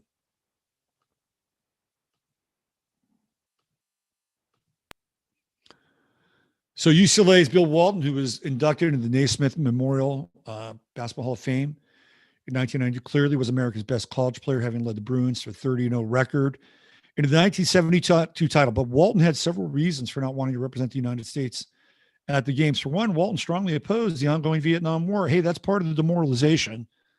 He was arrested in an anti-war protest in 1972. Plus, Walton had a bad experience at the 1970 World Championships. For the first time in my life, I was exposed to negative coaching and the berating of players and the foul language and the threatening of people who didn't perform. Also, Walton didn't think he should have to try out for the team. The Soviets saw who was and wasn't on the team. Russian sports historian Robert Elmo told ESPN that's when they started feeling like they'd have a chance. So they had one guy named Alexander Belov, who was a pretty significant player. He was their center. Remember that name.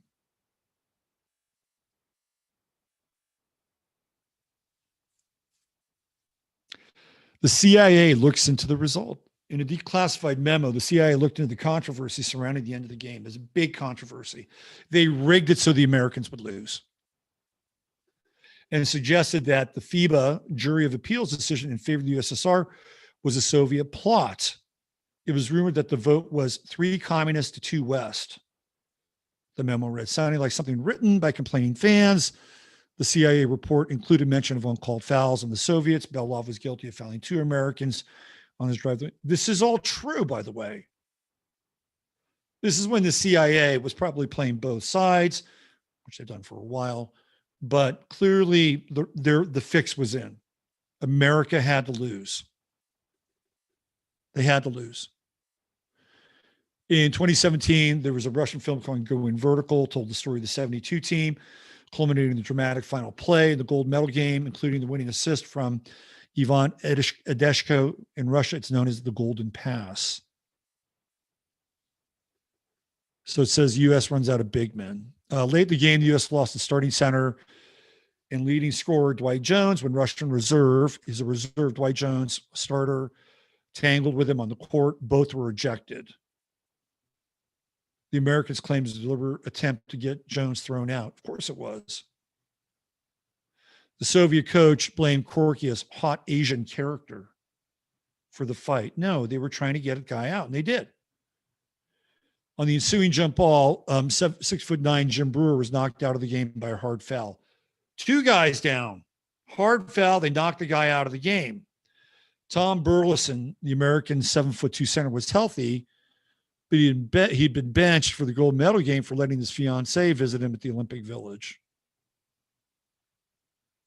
I think Hank Iba was the coach. On the game's final play, the Americans' tallest player was 6'11" forward Tom McMillan. So he was benched. Burleson didn't even play. So he's 6'11". McMillan, future U.S. congressman who backed off Alexander Bella before the pass. Because of the language barrier, McMillan misunderstood the Bulgarian referee's hand sign. He's a fucking commie. Thinking he would be called for a technical foul if he crowded Belov, thus creating a lane for the golden pass. Even referee protests outcome. After the game, referee Renato Regepo, Brazil, refused to sign the box score, certifying the Soviets' victory. Second official, Artenik Arababajan of Bulgaria, signed it saying, "I'm only a referee. It's not my business to file a protest." But then the U.S. refused to accept the silver medal. So this was a big deal, right? A really, really big deal. The fix was in. So you have this demoralization event, which is the Munich massacre. It's like, what the fuck? All these Jewish athletes were killed, and this terror group was involved, and oh my God, right? I mean, it's like, it's trauma. It's part of the MK Ultra playbook. It's a globally televised event. And then they have the big basketball game. And then the Soviets, what do? They rigged the game. Game is rigged. As a young American, I'm fucking pissed off and I'm demoralized. I'm just saying, you think it's just a basketball game? It's not just a basketball game. Not only that, but in the same Olympics,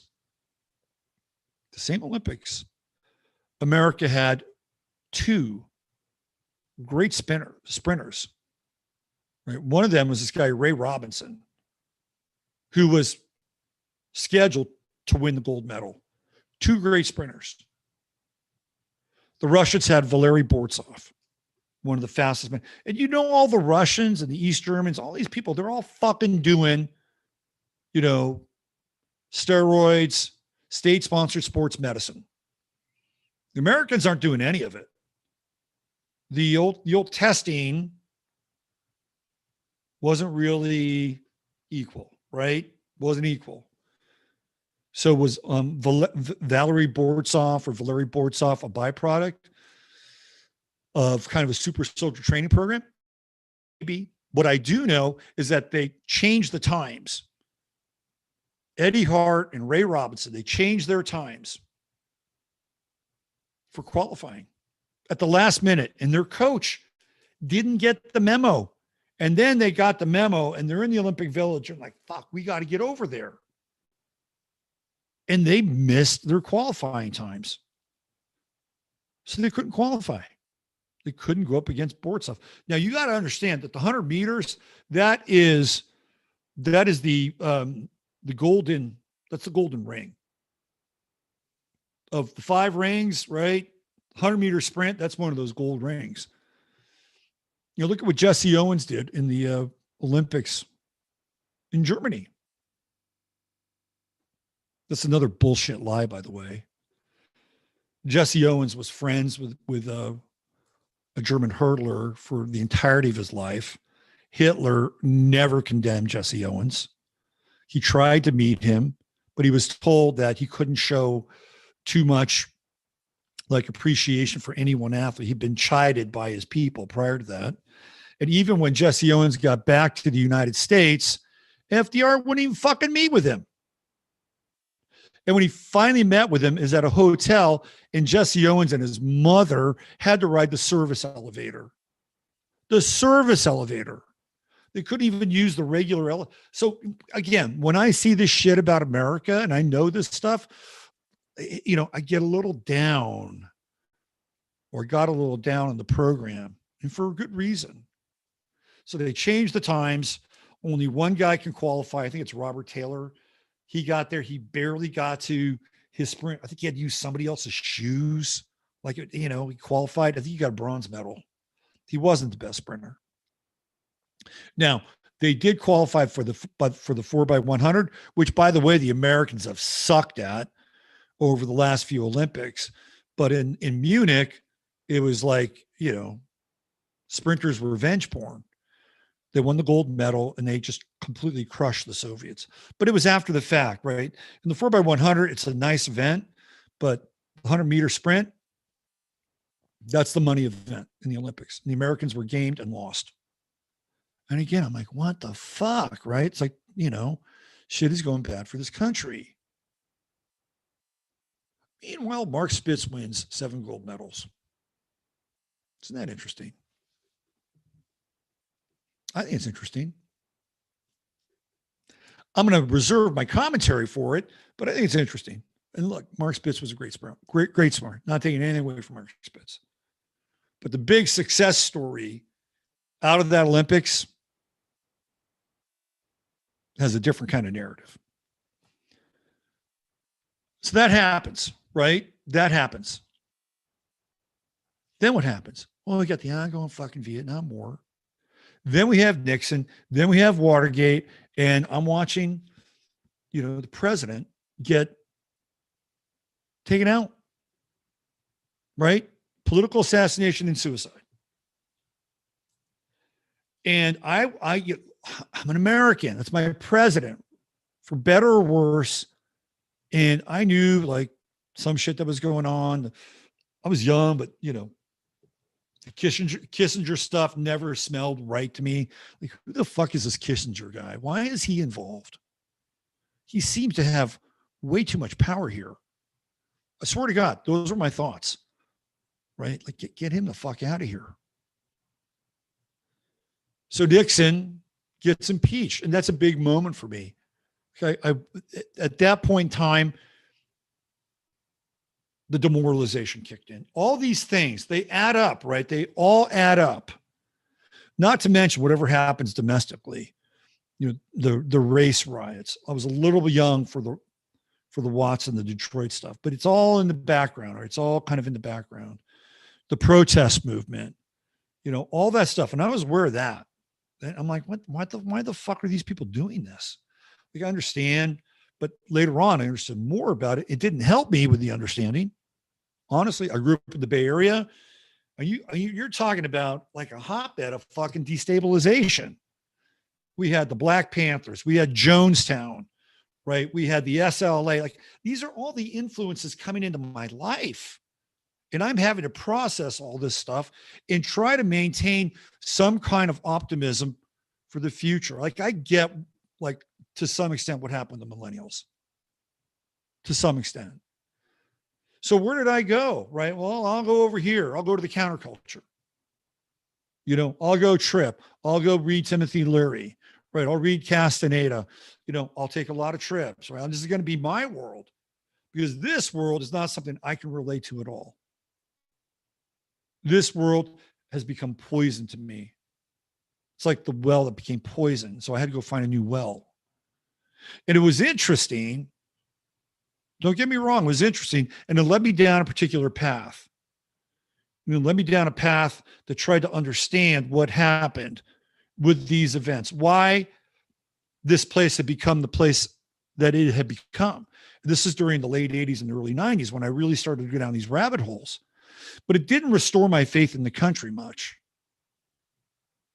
In fact, if anything, I was going through some black pill moments back in the 90s, big time black pill moments. But I was evolving in a different way. I was evolving in a more esoteric way, which is a part of my life. Anyway, So I go through this period where I'm looking at this stuff and I'm going down the dark rabbit holes. Oh, I understand why now. I get it. And it gets darker and the rabbit hole gets deeper and darker and deeper and darker and deeper and darker and deeper. And I understand it. I get it. But what do we do with it? Like, how do we redeem it? Like, how can I wrap my arms around this idea again without having to cringe? Because I went through, and I've talked about this before, the fake patriot movement. I call it the fakeriots. The fakeriots in 2002 after 9/11. Couldn't fucking stand it. You know why? Because I knew what 9/11 was about. I knew what was going on. And I was already there before it fucking happened. And now I had to watch these people get played like puppets and then, reinvest in this idea of being an American and us versus them. It was another mind control program. Did that make it any easier for me? Fuck to the no. It didn't. It turned me off even more. Because at that point I'm thinking, well, Jesus, now they're yanking people one way during the Vietnam War and Watergate and Nixon, and now they're yanking them the other way. It's like, oh, look at the bad man over there. We're going to go get him. And if you're not with us, you're against us. And I'm like, I'm attuned to this. It's like, well, what the fuck is going on? And why are you people doing this? Can't you fucking see it? Can't you see what's happening? You think that helped my remoralization of being somebody that wrapped my arms around this country? No, not at all. Did it make me more cynical? To some degree, yes. But you have to find a raison d'etre, a reason to live. Somewhere along the way, I had a kid and I had to invest in that, right? And that became a big part of my life for 13 years. And simultaneously, I'm going back down these fucking rabbit holes. And now I'm starting to lead the war against what's going to happen to my kid. And I did that. I would raise hell at schools or, his preschool. I mean, I would bring shit up, right? I was not the parent on the sideline. I was the parent that got involved. And if I saw something was going down and I didn't agree with it, I said something about it. Because that was my kid, right? And I had to look out for him. I had to protect. It gave me a reason to live.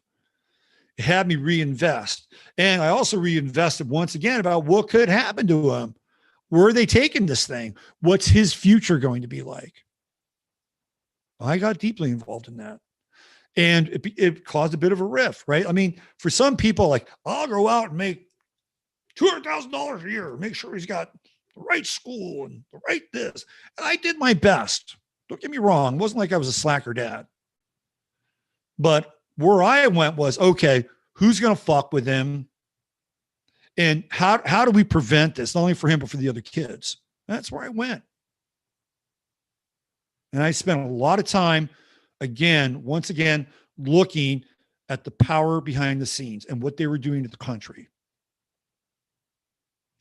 You go back and you look at my work on Guy. I was talking with David about this last night, a little bit. We touched on it a little bit. He was on a forum 2 days ago. And apparently there's this guy, Daniel Jamario. I don't know much about him, but people really like him. David raved about him, talked about timelines. And Daniel Jamario was talking about, the dark Aquarian age. I was talking about this in 2013. I was writing about it in 2010 and 2011 because I knew that that's where they were going, right? I was like casting my sight as far into the future as I could. You know what I saw? I saw transhumanism. You know what I saw? I saw transgenderism. I saw transgenderism as a bridge to transhumanism. And I knew that was coming because I had an investment. That was my kid. So I'd write about it. I'd talk about it, do shows about it. Well, guess what? Here we are. Did that help me embrace this idea of America again? Not really. Because when I look to external cues, pun not intended, for this country, they weren't there for me. Everything I saw did not reaffirm something that I knew was special about this country, which I'll get to. Then we have this thing that happens in 2016. Trump gets elected. Make America great again. Okay, what America are you talking about? That's where my head went. What America are you talking about? Or are they these values from the 1950s, the 40s, 1900s? Like, okay, what America are you talking about? Reagan America? I didn't think Reagan America was great. A lot of people made a shit ton of money, but I didn't think it was great. We were involved in covert fucking wars and bringing cocaine into the country and it getting turned into crack and basically blowing up Black America yet again, just like they did during the Vietnam War, right? Wasn't that great? Iran-Contra, hello. I knew about it. So I couldn't even wrap my arms around Reagan. It's like, no, they're doing shit to this country. So what make America great are you talking about? I don't know that America. Maybe pastiches, bits and pieces. And I do think America has greatness, and it's in the people. That much I am completely 100% convinced about. And people who have really powerful, impactful stories, overcoming odds, really overcoming odds, and doing incredible things, showing incredible generosity, helping, serving, protecting values that used to mean something. One time I ran out of gas. I told this story before. I ran out of gas. It was in the 90s. And I remember I was on the freeway. I got picked up. Car pulls over, picks me up. And it's this piss poor, kind of older, maybe early 60s Black couple. And they're driving kind of a ratty, late 70s American car. And they picked me up on the side of the road. Freeway. Take me to the gas station. Back in the day, the gas station had a gas can, by the way. They let you use the gas can. Different times, right? And I filled up the car. I didn't fill it up with the gas can. They brought me back. Didn't have to walk back. Dropped me off. Drove off, got gas. That's America. That is the greatness of America. For me, a small, tiny sliver. When those people picked me up, they'd have to pick me up. They said, look at Whitey.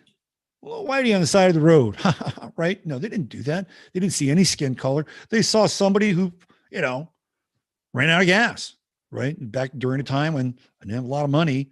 So I was always trying to stretch things out, right? That's all they saw. They saw somebody who, let's help the guy. And that stuck with me. Like that little vignette, that little act of kindness stuck with me. I'll never forget that. Never forget that.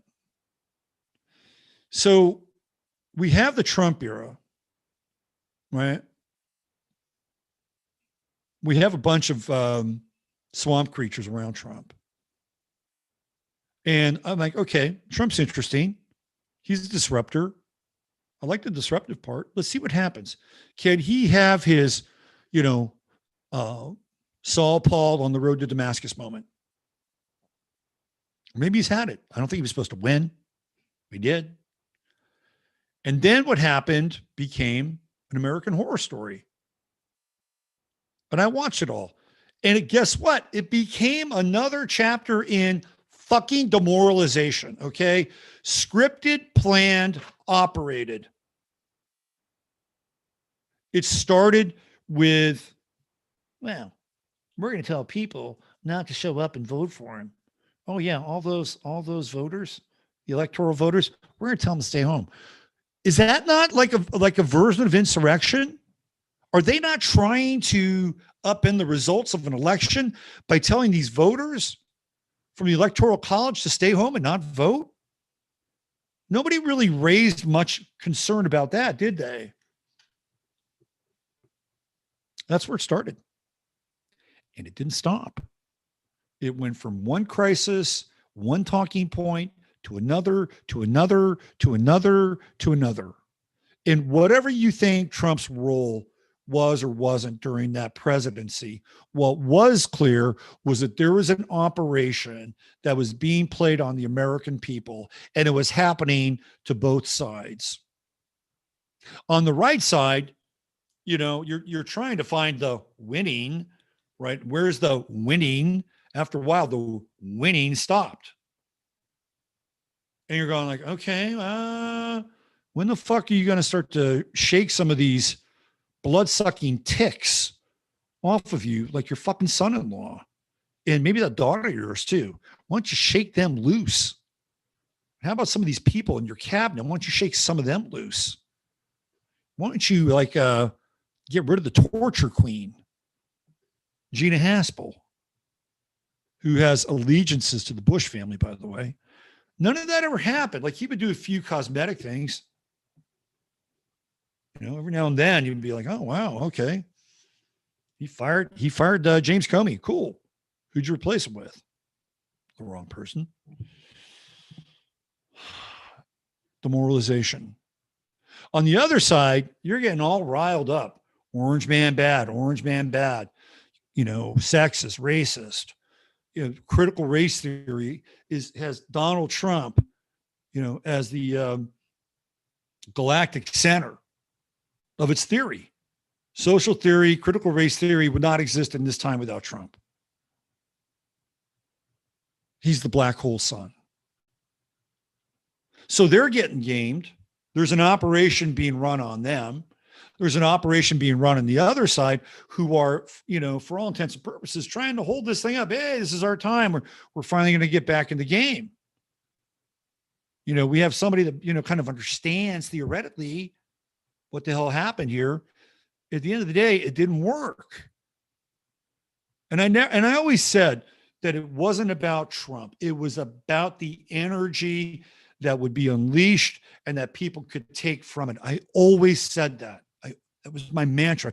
Don't get attached to Trump. Don't. Go with the energy. Stay with the energy. But what happens to people is we like to, turn people into idols. And Trump became an idol. You can't worship idols. It became a cult in some ways. Can't worship it. You can have respect. And it had been a long time since Americans could really love a president. Like, the last president was really JFK.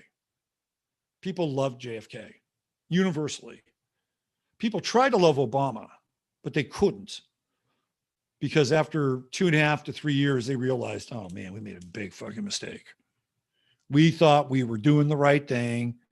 Right? He seems like such a fine young man. He's well-spoken and articulate. And if we're going to elect somebody who's black, we may as well elect him. How'd that work? Not good. So he went from being initially probably one of the most popular and loved presidents of all time, honestly, to being one of the most reviled presidents. If you're out of the cult, you're going to see that, right? Trump, if you're out of the cult, you're probably going to see that from that version as well. It's weird. It's a weird game, right? But if you look, then you get to January, you get the election. Holy shit. Talk about fucking demoralization. The election. And then you have January 6th. It just piles up and piles up and piles up. And you can double down. You can double down as much as you want, right? But doubling down, if you got a bad hand, doubling down will do what? It'll fucking bankrupt you. And if you have the requisite faith and the right thing to have faith in, doubling down can be a great strategy. Like, without a shadow of a doubt that this thing is going to carry you through. It's going to happen. And I know some people, some very close to me, who believe that about Trump, and they're doubling down. God bless you. Maybe your faith will carry us through. But I saw what happened. And I got to tell you, when I woke up on the day after the election, I knew we were in trouble. I knew we were in trouble when I went to bed that night, I started to see things that were going sideways. January 6th comes along. We know it's looking like a clown show. We know that. What they've done, show trial. It's all. It's a bad traveling show, 3-ring circus that they're trying to put on to prime time. And I think that failed. So now they moved it up to daytime. I don't know what the fuck they're doing with they hired a producer from ABC, like an executive producer from ABC to come in and produce this thing. It's a production. It's a show trial. But it's still part of this demoralization process. And you have to, keep going on and on and on. And now we got all this fucking gas. The gas prices are high. The food prices are high. We got violence on the streets, like lots of fucking demoralization out there, people. It's all around you. Look around you, right? And I have held the line. I've held the line in my life and kept my pilot light on for a very specific reason. And I've kept my pilot light on, and I'm not saying this to garner any kind of, admiration or clout or anything. I kept my pilot light on for you because I'm about to cry here. It's very emotional for me.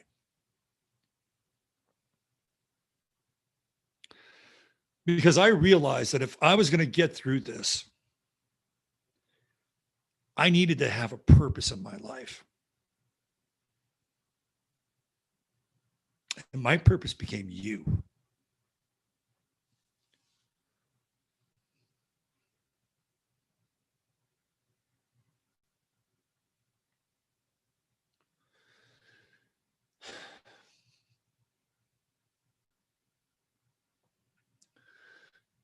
Because it was worth living for. And I realized something very important during that time. And even now, and moving forward, that I had something that other people didn't have. I had a raison d'etre. I had a why. And so you have helped me stay in this game. You have helped keep my pilot light on. And I think that that's the greatest form of redemption or traction that any of us can have. It's not perfect, right? I'm terrible with my email. I'm backed up on my email. There are things that I could really work on. I'm just being honest here, okay? I'm doing the best I can. But this became my purpose. Like God was telling me, go out there and help people. And a lot of people will say, well, you're godless. You're a fucking astrologer. What? I don't care, right? This became my living practice. My living gospel, whatever that is. So now, over the past week, that's begun to shift a little bit. Not that I'll ever lose any, sense of purpose or mission around helping other people. That'll always be there. I'm a Virgo. True node Virgo. Conjunct my midheaven, right? So that's part of the mission. But when we started getting this alignment, I was talking about this with David yesterday. We started getting this alignment this last week, and everything was holistic. It was holistic. You could see everything in the night sky, and most of the planets were in their dignity. They were in the signs that they are associated with the exception, I think, of Jupiter. But even Saturn was, now the moon wasn't in Cancer, although it came into Cancer this last week, right? Now, Saturn, the original rule of Aquarius. So even Saturn was kind of in its own sign, right? Jupiter's in a fire sign, the ruler of Jupiter, Sag, fire sign. So we had a coherence. We had a celestial order in the cosmos. And who was the lead dog? It was Cancer. Nurturing, growing, caring, feeding, feminine, defending, right? So you look at it, you couldn't see the sun at night, but it was there. You know, it was part of the procession. So it started in Cancer and ended in Aquarius if you're dealing with Saturn.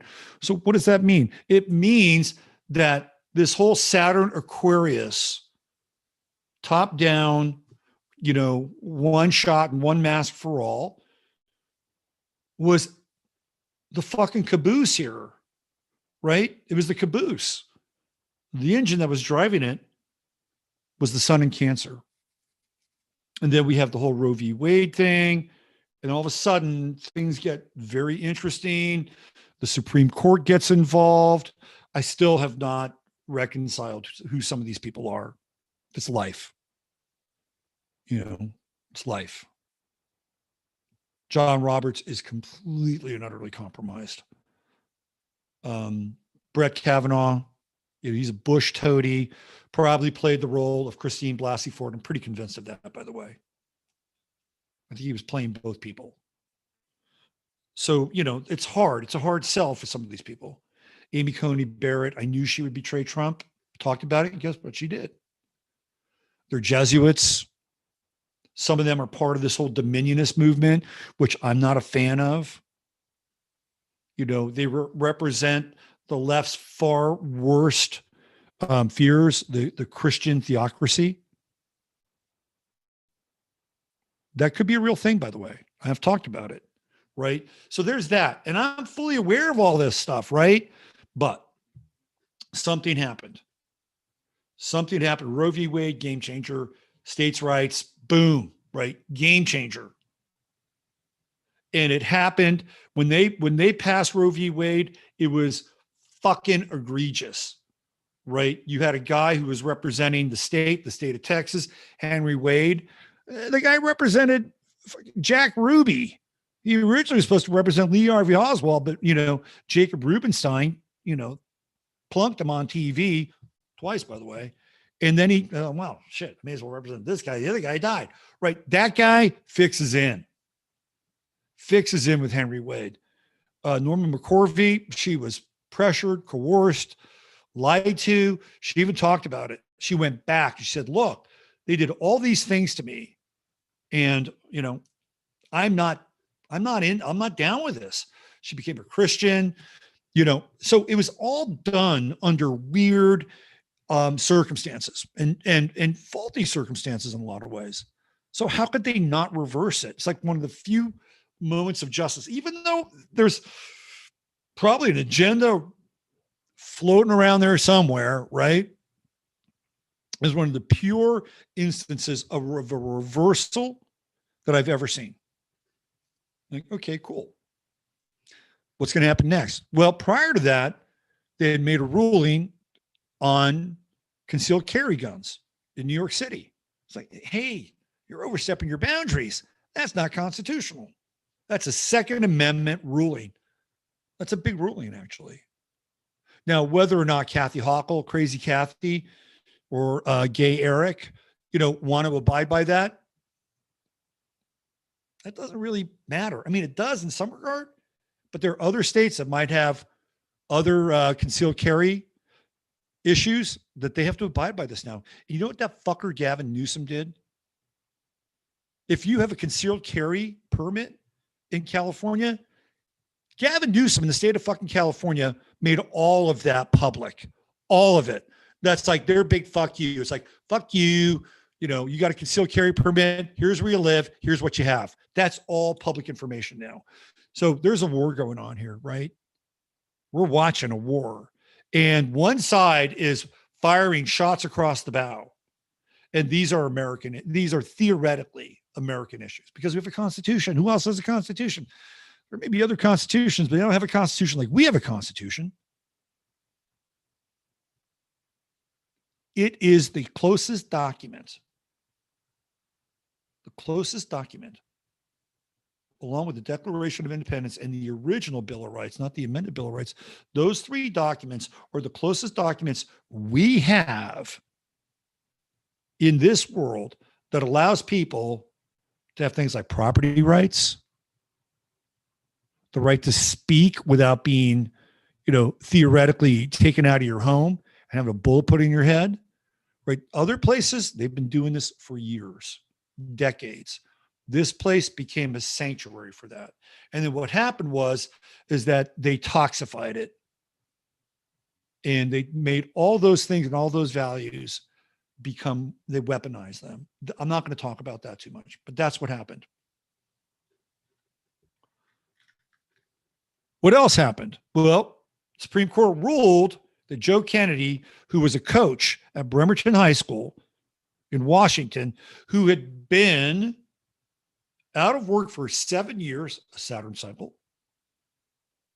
Why was he out of work? Because he was leading the students in the school, on his football team, in prayer after the game on the 50-yard line.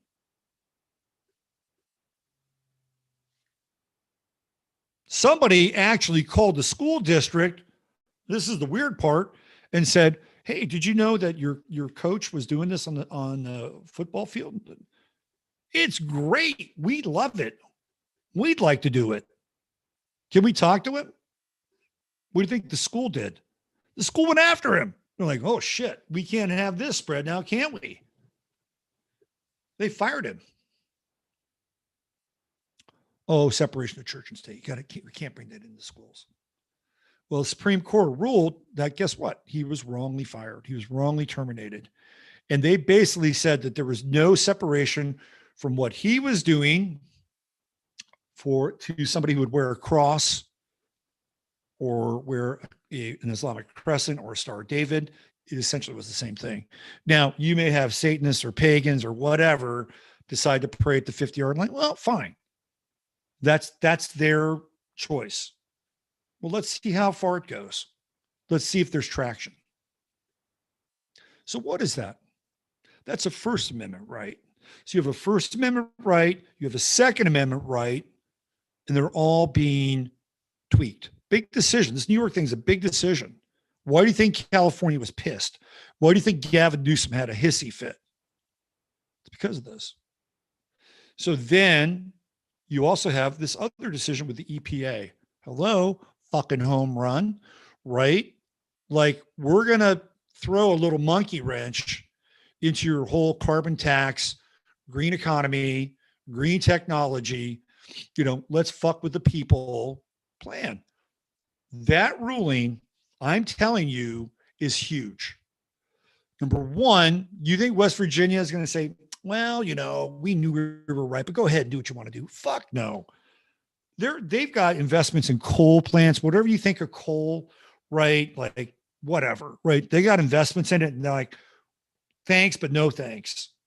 We'll work on clean coal, clean air, the Clean Air Act, the, EPA is supposed to, enforce that. Fine. We're good with that. But all this other shit that you want to piggyback on it. No, we're not doing it because we know what's up with that. You're going to put us out of business, and you're going to put our kids out of business and our grandkids out of business. This is what's going on. And guess what? The Supreme Court agreed. Now, they did take away Trump's, throwing back, immigrant policy or keep them in Mexico. That's going to be tricky. The two dissenting votes on that one were Roberts compromised and Brett Blasey Ford, who is a puppet of the Bushes, right? This is Bush country. They probably, want the immigrants to come in for whatever reason, thinking maybe it's good business, maybe it's good. Who the fuck knows? Right. But that's going to put it back on the states. It's going to put it back on Abbott. Carrie Lake, if she's made governor, wins the governorship, whatever. States are going to say, okay, well, fuck, you're removing that. We're going to get involved now. We're going to secure the borders. We're going to do something different. Right. But this is a huge week. And it all is connected to this relationship with the luminaries, which I call the pearls on a string. So when I saw this, I'm like, wow, something is really going. And honestly, I don't give a fuck if it's like the ploy of the dominionists to create a theocracy. I don't care. I don't care, because these decisions always have unintended consequences, good and bad. Right? So let's say you're a Dominionist. Let's say you're a Mike Pence, who all of a sudden popped out of nowhere land, and all of a sudden, we're going to go after gay marriage. Like, fuck you, Pence. Like, you were a useless piece of shit when you were vice president. Useless. Period. End of story. Trump had to take you. He had to take you because he needed Indiana. He needed the Rust Belt vote. That's why he took Pence on. There's no other reason. He and Mike Pence weren't close. There were better people. Rand Paul would have made a better vice president. But he already had Kentucky. He didn't have Indiana. He didn't have Ohio. He didn't have Michigan. He didn't have Wisconsin. That was the area that Trump needed. And Mike Pence was strategic. And Mike Pence, long-time Politico, knew a lot of people. So, everybody's scratching, who the fuck is Pence? Why did he take this guy? That's why I took him. He's a Dominionist. These are charismatic. They call them charismatic Catholics. And there's a word for them in the Catholic faith. It's different. I don't know what they call them. I'm not hip to my heresies in that, a little bit, but not much. But I don't care. Like, if you are doing this in order to flip this thing back into a theocracy or into a theocracy, I really don't care. There are unintended consequences. And you're going to wake people up who don't necessarily believe in a fucking Handmaid's Tale fairy tale. Like, that's not the world that they want to live in. They also don't want to live in a world where the guy who's the assistant secretary of nuclear waste is one of the members of the Sisters of Perpetual Indulgence. They don't want that guy either, okay? Just saying. His husband partner, who dresses up like a dog that he parades around on a leash, we're not really down with that either. But we're not down with the other side. Unintended consequences. So what's going to happen, and I'm here, right? I'm looking at those things. I'm thinking there's something bigger going on here, right? It's part of the Pluto return, which I'm beginning to see now, beginning to kind of visualize this thing now. It's part of the Pluto return, the new America. There is going to be a new America. And it's the America that we had envisioned. It's not fucking 1950s America. Sorry, there are things about the 1950s America that I like. It's not that. It's not John Wayne. It's not Leave It to Beaver. It's not that. It's not 1970s America. I grew up in it. Some cool things. There was, a high degree of, inclusivity and diversity, but it wasn't forced. We all got along. It was cool. Great drugs, great music, right? Nothing wrong with it, but it's not that. It's not that. It's not, the Gilded Age, pre-depression. Oh boy, America was really humming then, weren't we? We were making all this money. It was all, wow, we were great. No, it's not that. It has bits and pieces of some of those things. But I'll tell you what it is. In my humble estimation, America is the land of milk and honey. It is the land that is prophesied in the Bible. This is it. You are living here. If you're within the borders of the 48 continental states, Hawaii, God bless you. You need a lot of help there. Alaska, right? This is the promised land. This is it. You're living here. This is what was prophesied in the Bible. The land of milk and honey. This is what America is. And it is a place where there is another story about this place that needs to be told and will be told. And when it is told, we will get back to the real roots of what this country is about. The real, true, esoteric, beyond esoteric, the geomagnetic roots of this country. We'll get there. We'll return to that place. And we'll have a few modifications. We'll have a few moments of realization, consciousness, and awareness that we'll bring to it and we'll add to it. But that's the America that I am re-embracing. This is my rehabilitation around this country and what it stands for. It has some things to do with our current story. It has my own interpretation of it, and it has a lot to do with the America that we don't know. And things are happening. The Pluto return is on, right? It's coming. There will be a new America, despite the machinations of these, engineers, these social engineers, the controllers, the inheritors. That's what I don't like to use the word cabal, right? In spite of all of these forces, they will fall. They will fall. They're getting close to their end game. Biden apparently just exonerated over 500,000 people with student debt. Why do you think he's doing that? They're scared. They're really scared. What did this guy talk about yesterday?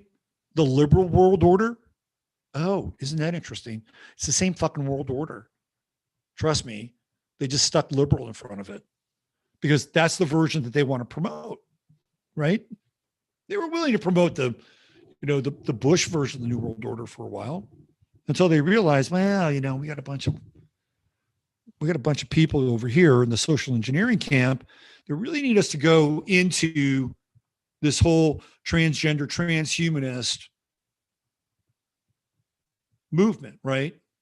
We got to push that. Number one, it's destabilizing. Number two, it gets real close to the transhumanist God that we worship, which is Baphomet.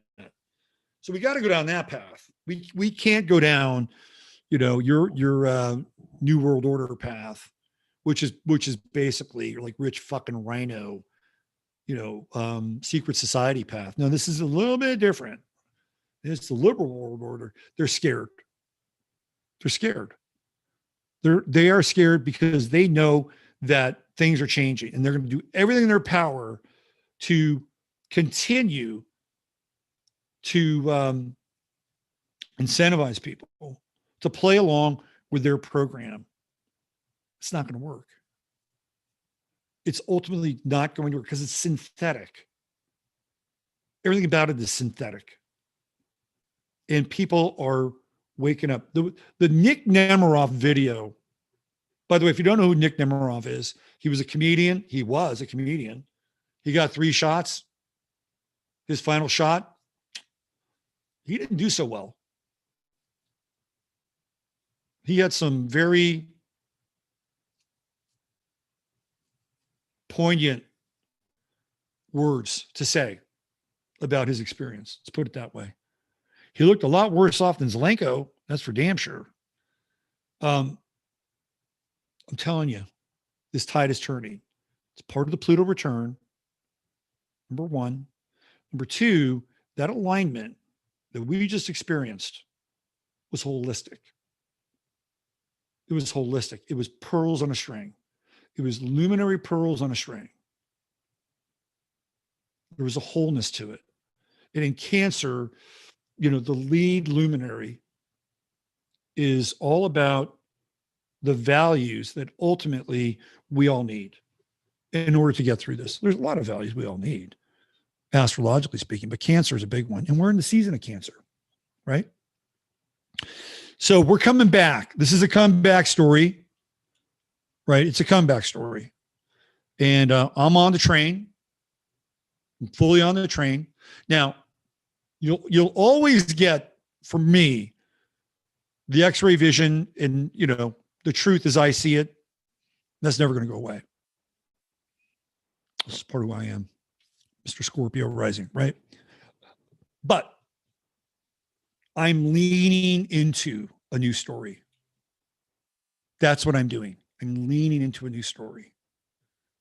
And it's a story that is positive. It's a story that's affirmative. It's a story that, in my estimation, represents the true meaning of inclusivity. Not some fake fucking, critical race, critically, racially, theoretically approved version of the story. Everybody's invited. Everybody's invited to this story. Right? Even if you're somebody who's way out there, right? If you believe in this story has some touch points and some values that are very important, and you're invited to it. So this is the comeback story. The country being far beyond what we know the country to be, the country that maybe it was meant to be a long time ago, plus the infusion of other perspectives and, other stories along with it. It's an exciting time to be alive, and just continue to pull together and believe that there is a, much bigger spirit and force. You can call it God. If you want to call it God, go ahead and call it God. This is all part of our story too. And I differ from, traditional Christians here, but I believe that God is invested in us each individually and what's going on here with this country and this world.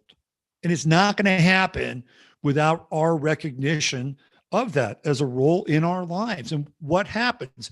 We become stewards of that every day in our lives. You have a responsibility towards that. Whatever way you do it, you have a responsibility towards it, to acknowledge it, to say thank you, to love the gifts that you have, to love the gifts that you could be shown and learn. And then you come from a place of gratitude. And so we're doing a pole shift. We talk a lot about pole shifts. Well, pole just, a few more degrees, and the pole shift of it is us. We're the pole shift, right? Our polarity going from negative, distressed, depressed, beaten down, demoralized, right? That's a pole shift. And so what we need to do, and this is going to be my walk and my practice, okay, my word, we need to walk in victory. We need to walk in triumph. We need to walk as if this has already happened, because that's how God works, right? Like it's already happened. And when you walk with that every single day, without arrogance, without hubris, without pride, you walk with that every day and you affirm that through your actions, guess what? It grows stronger. It gets bigger. It becomes viral. And other people start to live that way.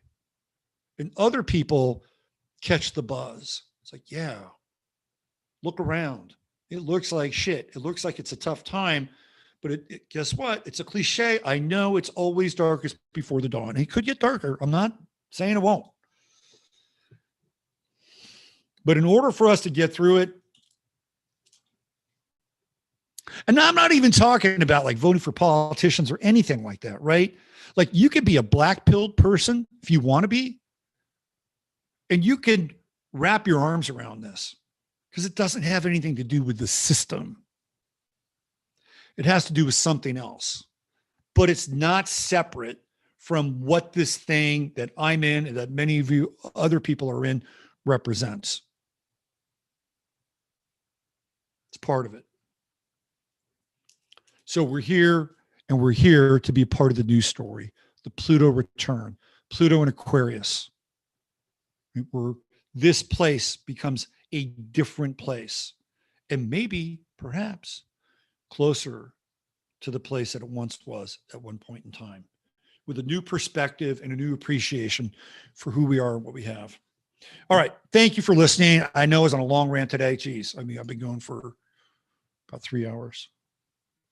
So we'll be back on Sunday night with Sunday Night Astro Live. We'll talk more about America's Pluto return. I'm going to look at the chart of Clarence Thomas. It's a very interesting chart. David and I were looking at it yesterday, and there's a lot going on in Clarence Thomas's chart. So we're going to look at Clarence Thomas. We're going to look at the Pluto return. We're going to look at the what's going on in the chart of the United States, and who knows what else we'll come up with on Sunday night. Thanks for being here. Click like. I'm supposed to say that. Thumbs up, like, subscribe, share, become a part of Chattaria. If you want to subscribe to support the show, go over to Robert, 15 Minutes of Flame. You could do it over there. You can do it on robertphoenix.com. I have 3 levels, 5, 10, 20. You get some goodies with that, right? Throwing that out there for everybody's going to be at the meetup tomorrow here. I'm looking forward to meeting you. Got a nice little crowd, little intimate crowd, about 20 people, I think. We're going to have some barbecue, have a good time, and celebrate the new America. All right. From me, Robert Phoenix, to you, use your head in order to discern which